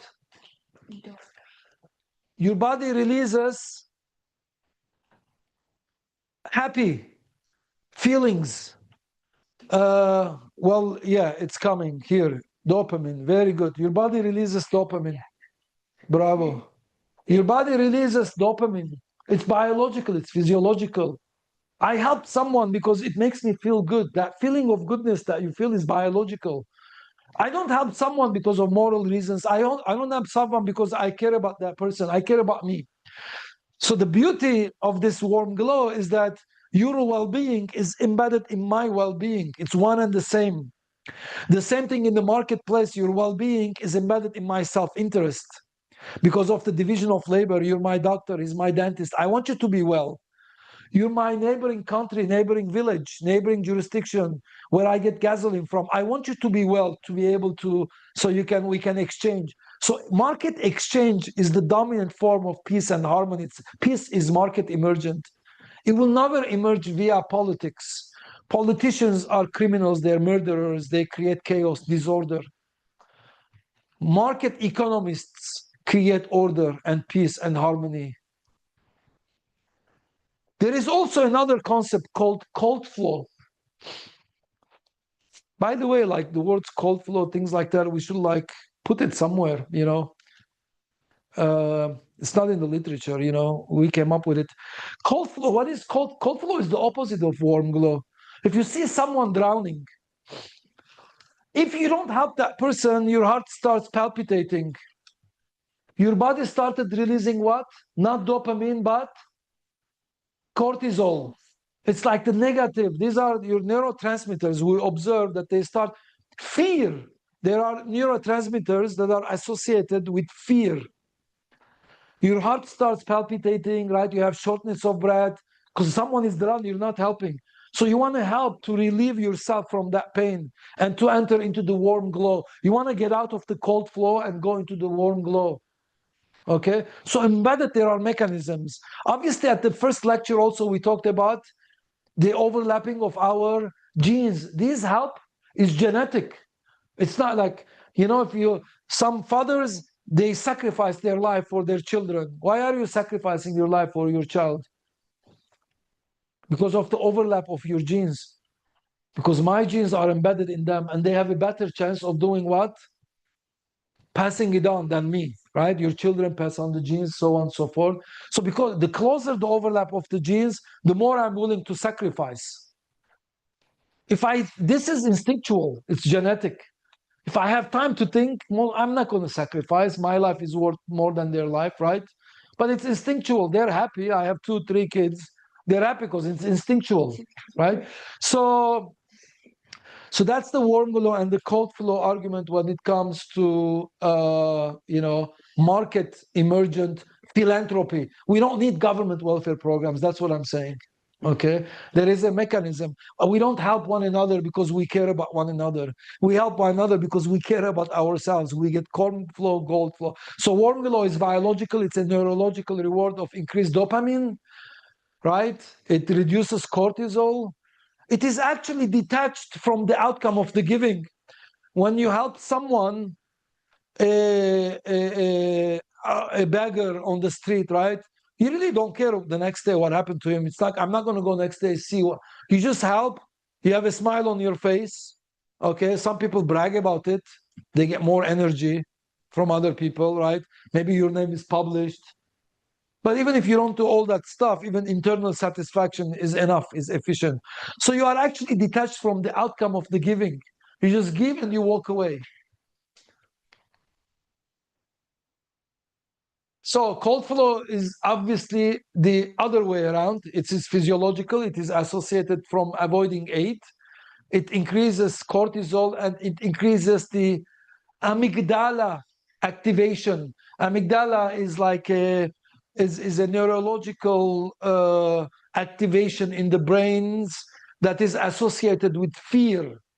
Fear. You have fear in you. That's what the cold flow is. Not helping someone, right? And if you help someone, it obviously lowers the amygdala activation, the mechanism of activating fear. This is the market for philanthropy. Who's supplying philanthropy? Who's selling? This is, excuse me, the market for warm glow. Who's selling warm glow? Not the charities, the recipients, the people who are receiving. If you're begging for money on the corner of a street, right? You're poor, you're unfortunate member, you want money, you're asking for help. What you are selling? You're selling what? Warm glow. And me, the donor, I am doing what? I'm buying. I'm paying you money and you're giving me the dopamine. I'm giving you money and you're helping me to get out of the cold flow and into the warm glow. You're the seller, I'm the buyer. Okay, so there's a market for it. The idea of government intervention and statism is that markets are failing. The idea, we had a whole pillar dedicated to market failure. We prove that markets never ever fail. Show me one market failure and I will shut down the Menger Institute and I will retire. There's no such thing as market failure. If you trace it, it's a failure of not recognizing private property. It's a failure of government intervention. It has nothing to do with the marketplace. We talked about pollution, we talked about education, we talked about tragedy of the commons, we talked about positive externalities, negative externalities, we talked about public goods, common resources.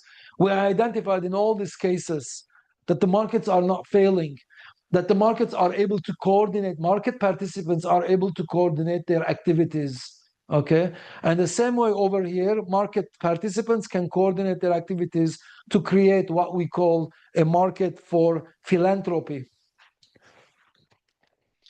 That's the praxeonomical philanthropy. Also, another explanation besides the warm glow and the cold flow and the genetic overlap we talked about at the beginning of the semester, right? There is also, because warm glow and cold flow, they also expand cooperation. It's like karma in a ways, but not like in the philosophical, emotivist sense. But when you do something good, you're expanding cooperation in society. When you're doing something good, you're helping someone from drowning. Maybe you're expanding the division of labor. Maybe that person is going to be the person who's going to cure your cancer, right? So there is also the expansion of the marketplace, and the division of labor is another mechanism of market philanthropy.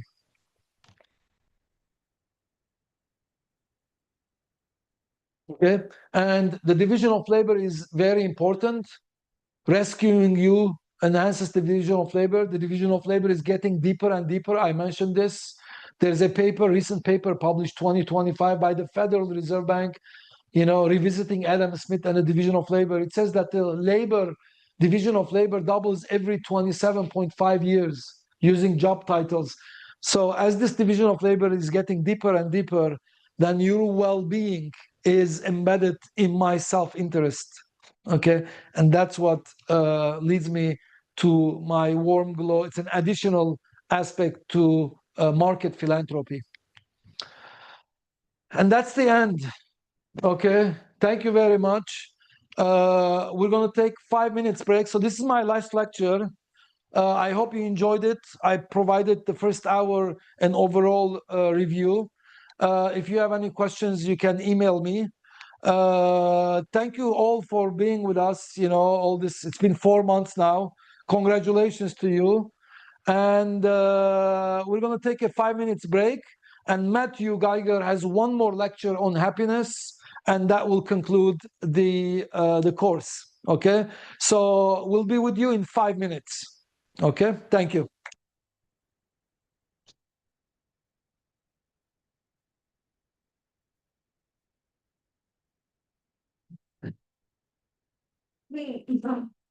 Yeah. You know what?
Daughter just died. Oh, from what? A heart attack. You searched it up? From lightning. No, not from lightning, from a heart attack. You searched for that? Yeah. And then 2 days later, his son had a heart attack. But he's, no, not a heart attack, brain surgery, but he's recovered. Oh, really? You have all that? How did you get it? It's online. Yeah. From where? He posted like an article just talking about. He posted? Yeah, or I think Walter's newsletter, yeah. Okay, posted not it. now. We'll talk later on. We'll talk later on. Do you want me to sit down, Matthew, or stand up? Whatever you prefer. Okay. Sure. No worries. Yeah.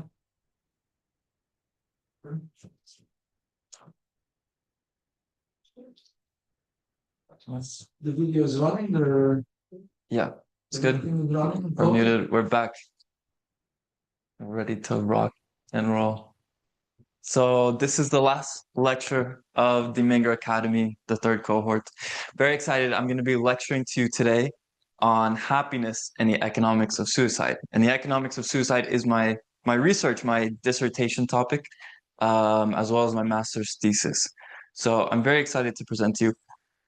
So let's go into first the problem, which is this growing issue of suicide, and then we'll get to happiness.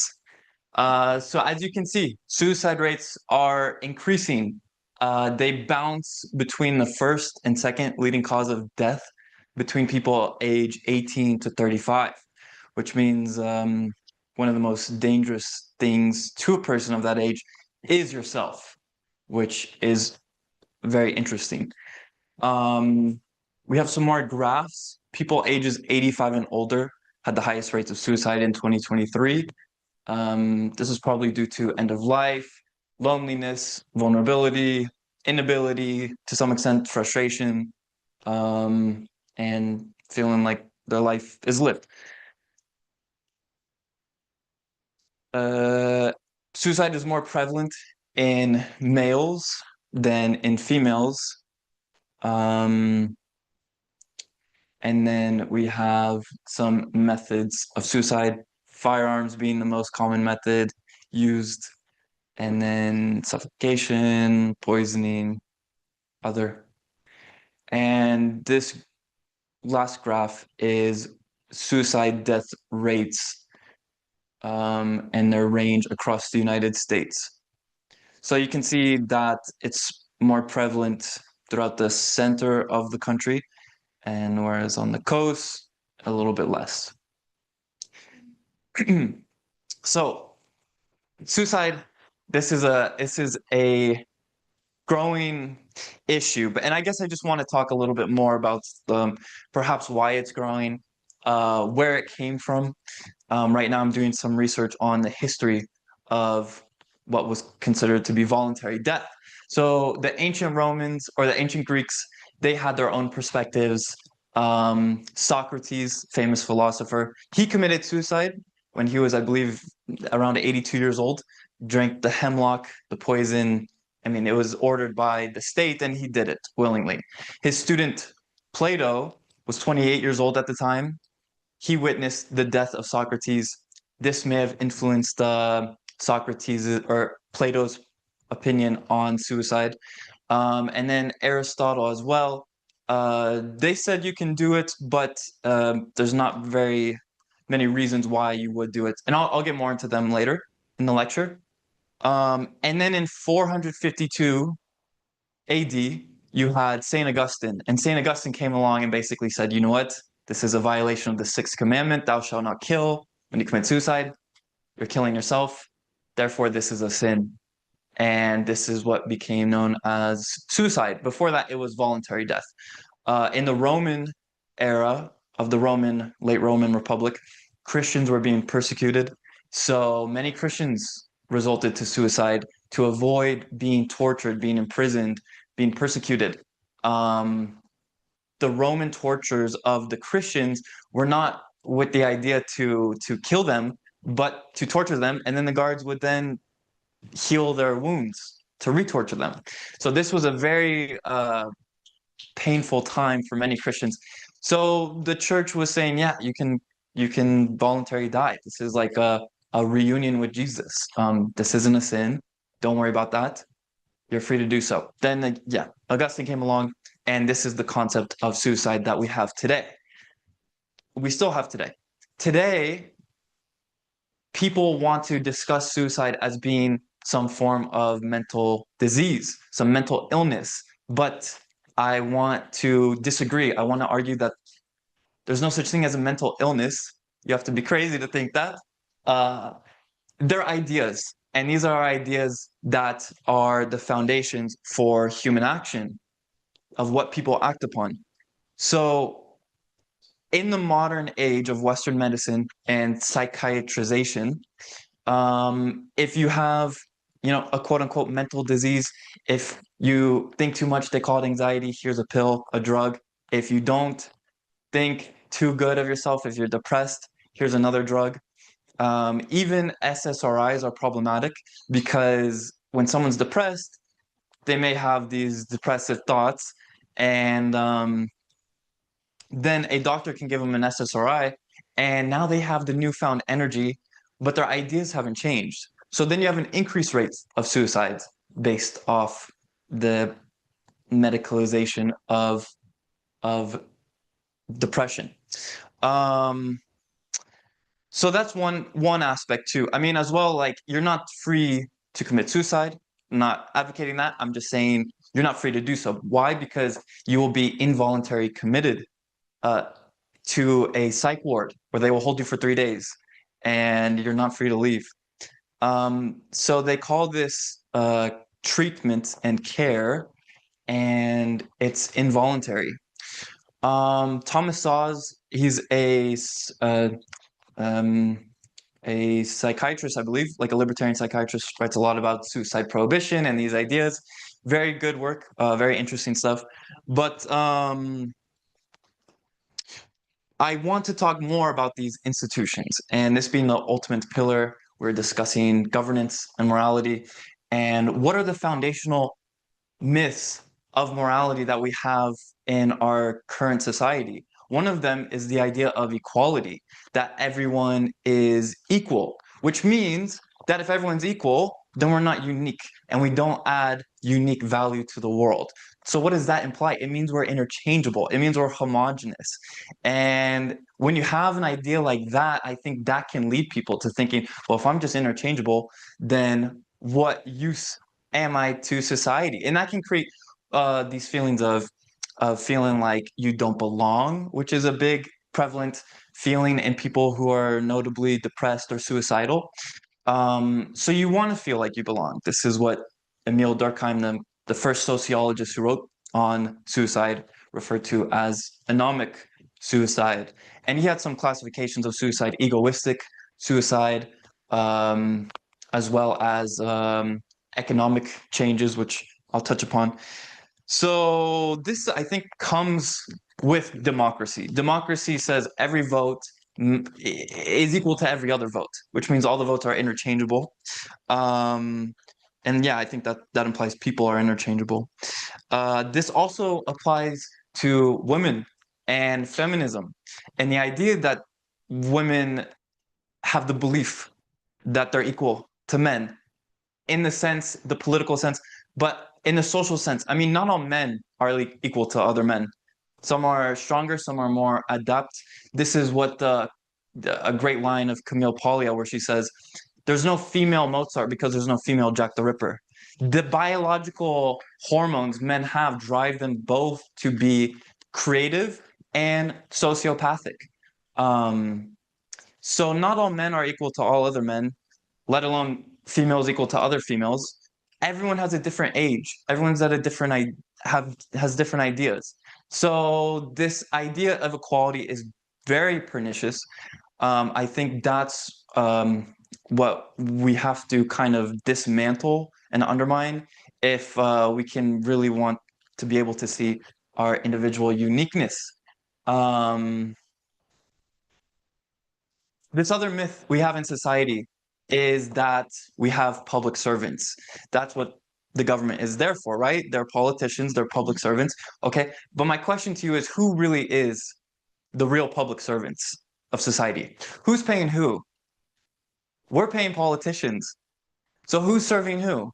If you really were desiring to be a public servant, then I don't think anyone would do it.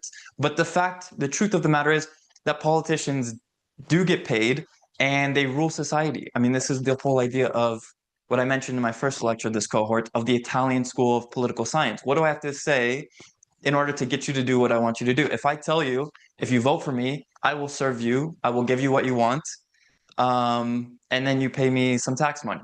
But don't worry about that. Then I may get into this position of power.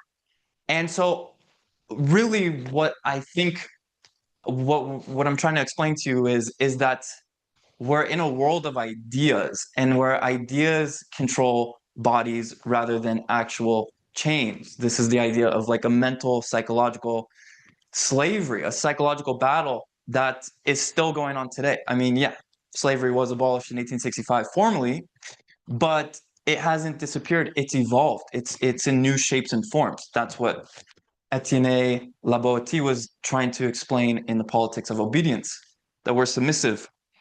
And then also another idea we have to combat is this idea of practicality, the virus of practicality. Okay, Americans like to think that they're practical. So they said, you know, socialism in the Soviet Union, that's impractical. You can't have communism, you can't have socialism. But full free markets, free societies, capitalism, that's also impractical. We need some interventions, some measures, some rails and safeguards. But this interventionism is leading step by step to socialism, as Mises explained. Okay, we have a leading, an increasing rate of suicides in this interventionist system, supposed freest society in the world. So we have to confront that too, that the system we currently have, it's not working. Moreover, because let's begin with education and public schooling. As we mentioned, this comes from the Prussian model. Schools are designed to keep you busy. They want to make busy bodies so that the minds aren't thinking creatively. On my way here this morning, I was driving by a billboard in Los Angeles that said, students have potential, teachers unlock it. So be appreciative. And it's like, okay, maybe some few teachers unlock students' potential, but a lot of the times teachers are an authority at the front of the classroom who are oftentimes mediocre. And they oftentimes are the bullies for students. My stepmom works in schools, and she tells me that this kid, super creative, drawing cartoons, just can't stop drawing cartoons, but really good at it. And the teachers criticizing him, like, why aren't you paying attention? And then go under your desk as a form of punishment. So the kids under the desk, the other kids make fun of him. And now the kid had to transfer schools. So he doesn't have this reputation going into middle school that, you know, he was this kid that had to be under his desk. Schools are day prisons for children. They're free and compulsory. Some of the only places children ever experience violence in their life. This is also where a lot of kids get bullied. They're forced to be in relationships with people who are nothing like them, but just due to their age and area code, they have to be together. So you do have high rates of depression in schools. You have children committing suicide just due to the public schooling system. You know, the same people who run prisons run the schools. Same buses, same lunches. It's not much different. Okay. Militarism. 1 in 4 veterans commit suicide. In a democracy, the generals, the leaders get to retire, like President George Bush, after killing 1 million Iraqis, and become painters. Whereas the soldiers, where 1 in 4 commit suicide. Under a monarchy, it's the kings that are beheaded. The soldiers, the feudals, they'll just either become soldiers for the next army, the next general, or they're conquered, or they're victorious and they retire back to their farmland.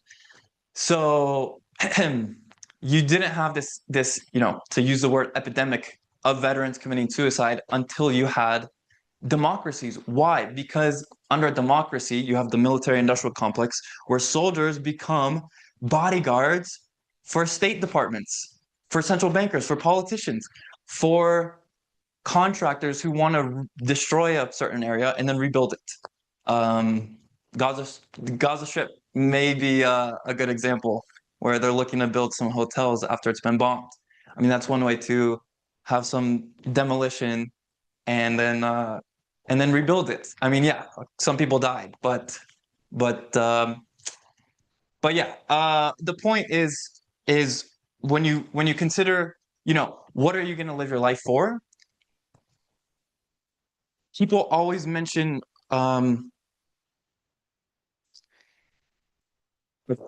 yeah.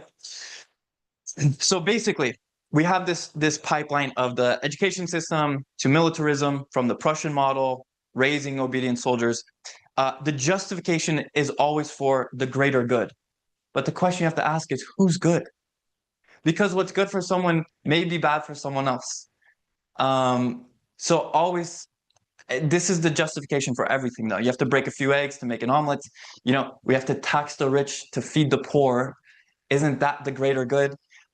You have to consider who's benefiting from this, who's going to obtain this position of power, because that's definitely a greater good for them.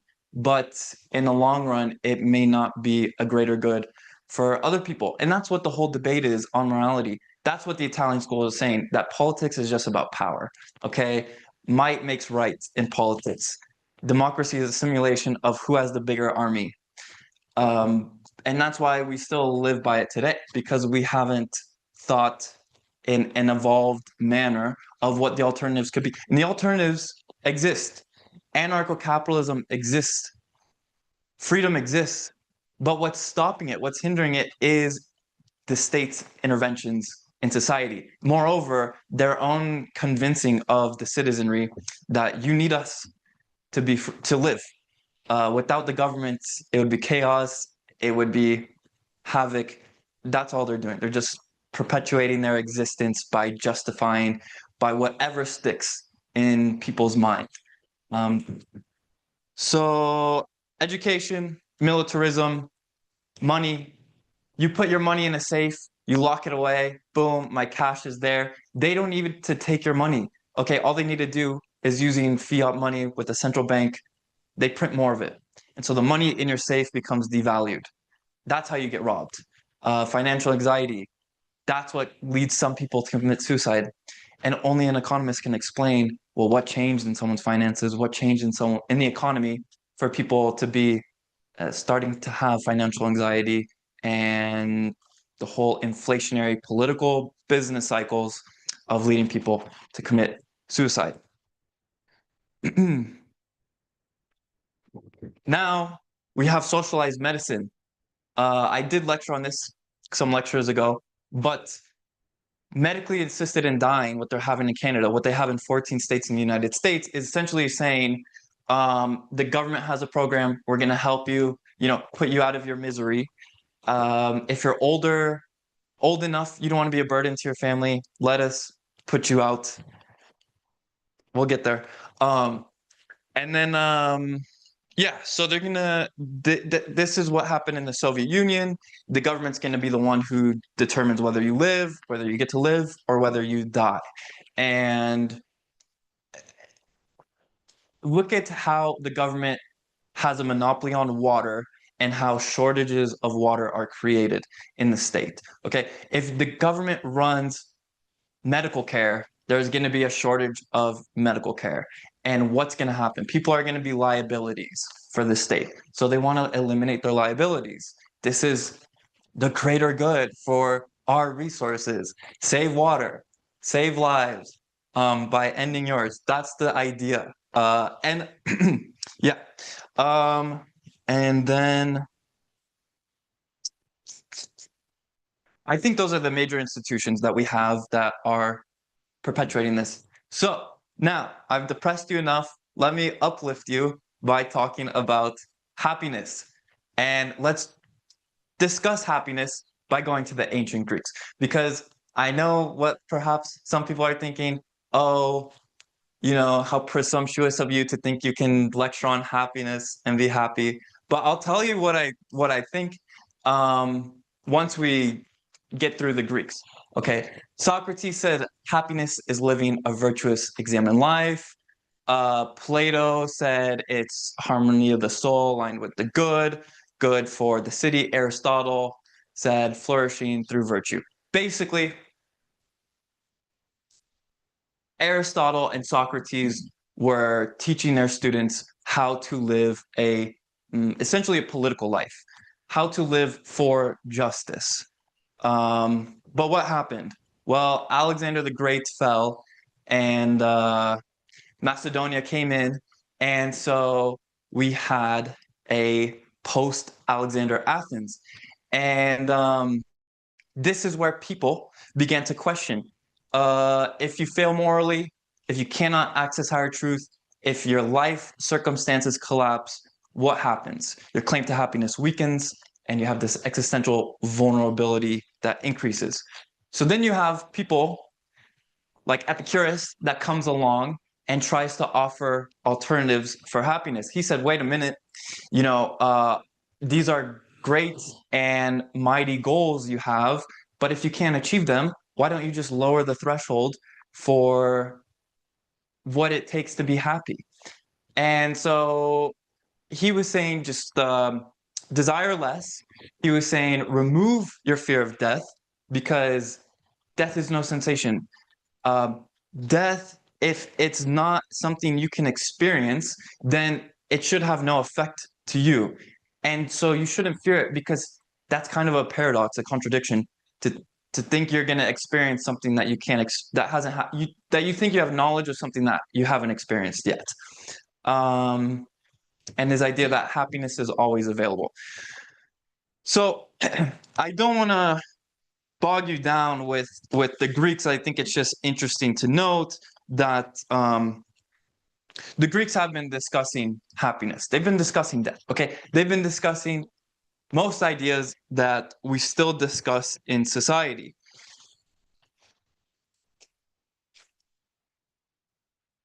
It's very interesting stuff. I'm reading right now from a Brazilian professor named Alexander Rice, who has a 3-volume series on the history of suicide. Really good writer. These came out like last year, and yeah, he definitely goes into a lot of the ancient Greek ideas of the Orphic traditions, the ideas of the immortality of the soul, that it resides with Hades, that death is not something you can escape. Death is what happens to mortal beings. And in the meantime, live your life. So if I can explain to you what I think that happiness is, first, notice that happiness is not something you can go to the store and buy. It's not on a shelf. There's no price for it, because it's not extrinsic. Okay, but this doesn't mean that we throw out materialism. Materialism, people critique as saying, oh, well, cars, shoes, clothes, houses don't make you happy. That's true. They do not. But that doesn't mean we throw the baby out with the bathwater and just say, well, we shouldn't have material things at all. No, I think that's a backdoor for socialism. People critique capitalism as mass production for the masses, which it is. And then they say, but see, that doesn't lead to happiness. And Mises says that too. Mises says that, yeah, happiness is an intrinsic phenomena.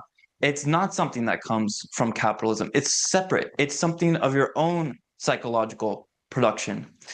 So don't deny yourself, like an ascetic, the comforts that the market can provide you, but recognize that your happiness does not come from these material comforts. Happiness, in my opinion, is a path, not a place. You will never arrive at this perfect contentment. Even Epicurus writes about this, the word adonia or something like that, which means happiness. He said it's unattainable. So then you had other people in the Greek literature that, are justifying suicide. No, we don't need to go there. But your life should be your own subjective meaning. That's what Carl Menger is discussing when he writes about subjective theory of values. Values not just of goods for for economic calculation and pricing, but also what you want to do with your own life. If you think something's going to make you happy, go for it, experience it, pursue it, try it, even if you're not ready. That's okay. Fail. Just because you incur losses in your life doesn't mean it's, therefore bad or wrong. It's been an experience that you can take with you for the next thing. You can maybe pursue something you think you like, realize you don't like it, but you find something new along the way that you do like. So happiness is going to be your own intrinsic subjective valuations. It's going to be dynamic. You're going to change, and that's okay too, what you think you like over your lifetime. So I will conclude with this excerpt from Mises's Human Action, because I looked into Carl Menger's Principle of Economics, and he does not mention the word happiness, but his protege Mises does. And I'll read this to you. In colloquial speech, we call a man happy who has succeeded in attaining his ends. A more adequate description of his state would be that he is happier than he was before. And I want to highlight this third sentence of the first paragraph. There is, however, no valid objection to a usage that defines human action as the striving for happiness. But we must avoid current misunderstandings. The ultimate goal of human action is always the satisfaction of the acting man's desires. There is no standard of greater or lesser satisfaction other than individual judgments of value, different for various people and for the same people at various times. What makes a man feel uneasy and less uneasy is established by him from the standard of his own will and judgment, from his personal and subjective valuation. Nobody is in a position to decree what should make a fellow man happier. So for the younger generations, Generation Z, who are going to incur more inflation, rising home prices, job uncertainty, quote unquote unaffordability, it seems daunting. It seems depressing. But at the same time, I think once you realize, yeah, this is like someone's going to rob you, and you know he's going to rob you, and you know that he knows he's going to rob you, and yet he's still going to rob you, and yet the challenge, I think, is to still be happy with it, because that's just the circumstances we have today. We don't yet have this free society that we would really like to. We have governments, we have wars, we have inflation, which is just money counterfeiting. So I think what's going to help is you just recognize, you turn away from politics and that society as being what you think will give you happy. Politics is not going to make you happy. And to reiterate Mises's point, there's no valid objection to a usage that defines human action as the striving for happiness. So I think what he's trying to say is that to say human action is pursuing happiness is accurate. Whether or not you're ever going to achieve it is a separate matter. And to give up in striving for your own happiness is to give up on human action, which is not what I think we are about. So until next time we meet, I would say keep acting, keep pursuing what you think will bring you your own peace and prosperity in both your internal and external lives, and be free. So thank you very much.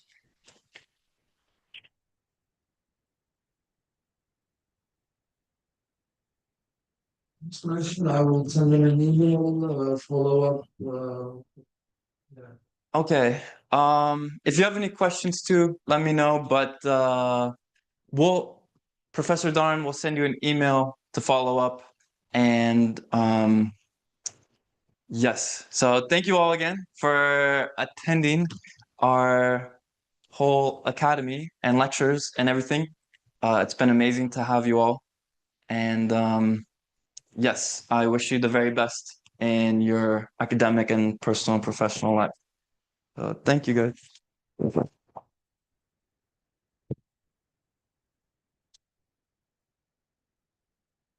Yeah, congratulations, Bubba and Matthew and Ethan. Congratulations to you. To both of you. To all three of you. One more.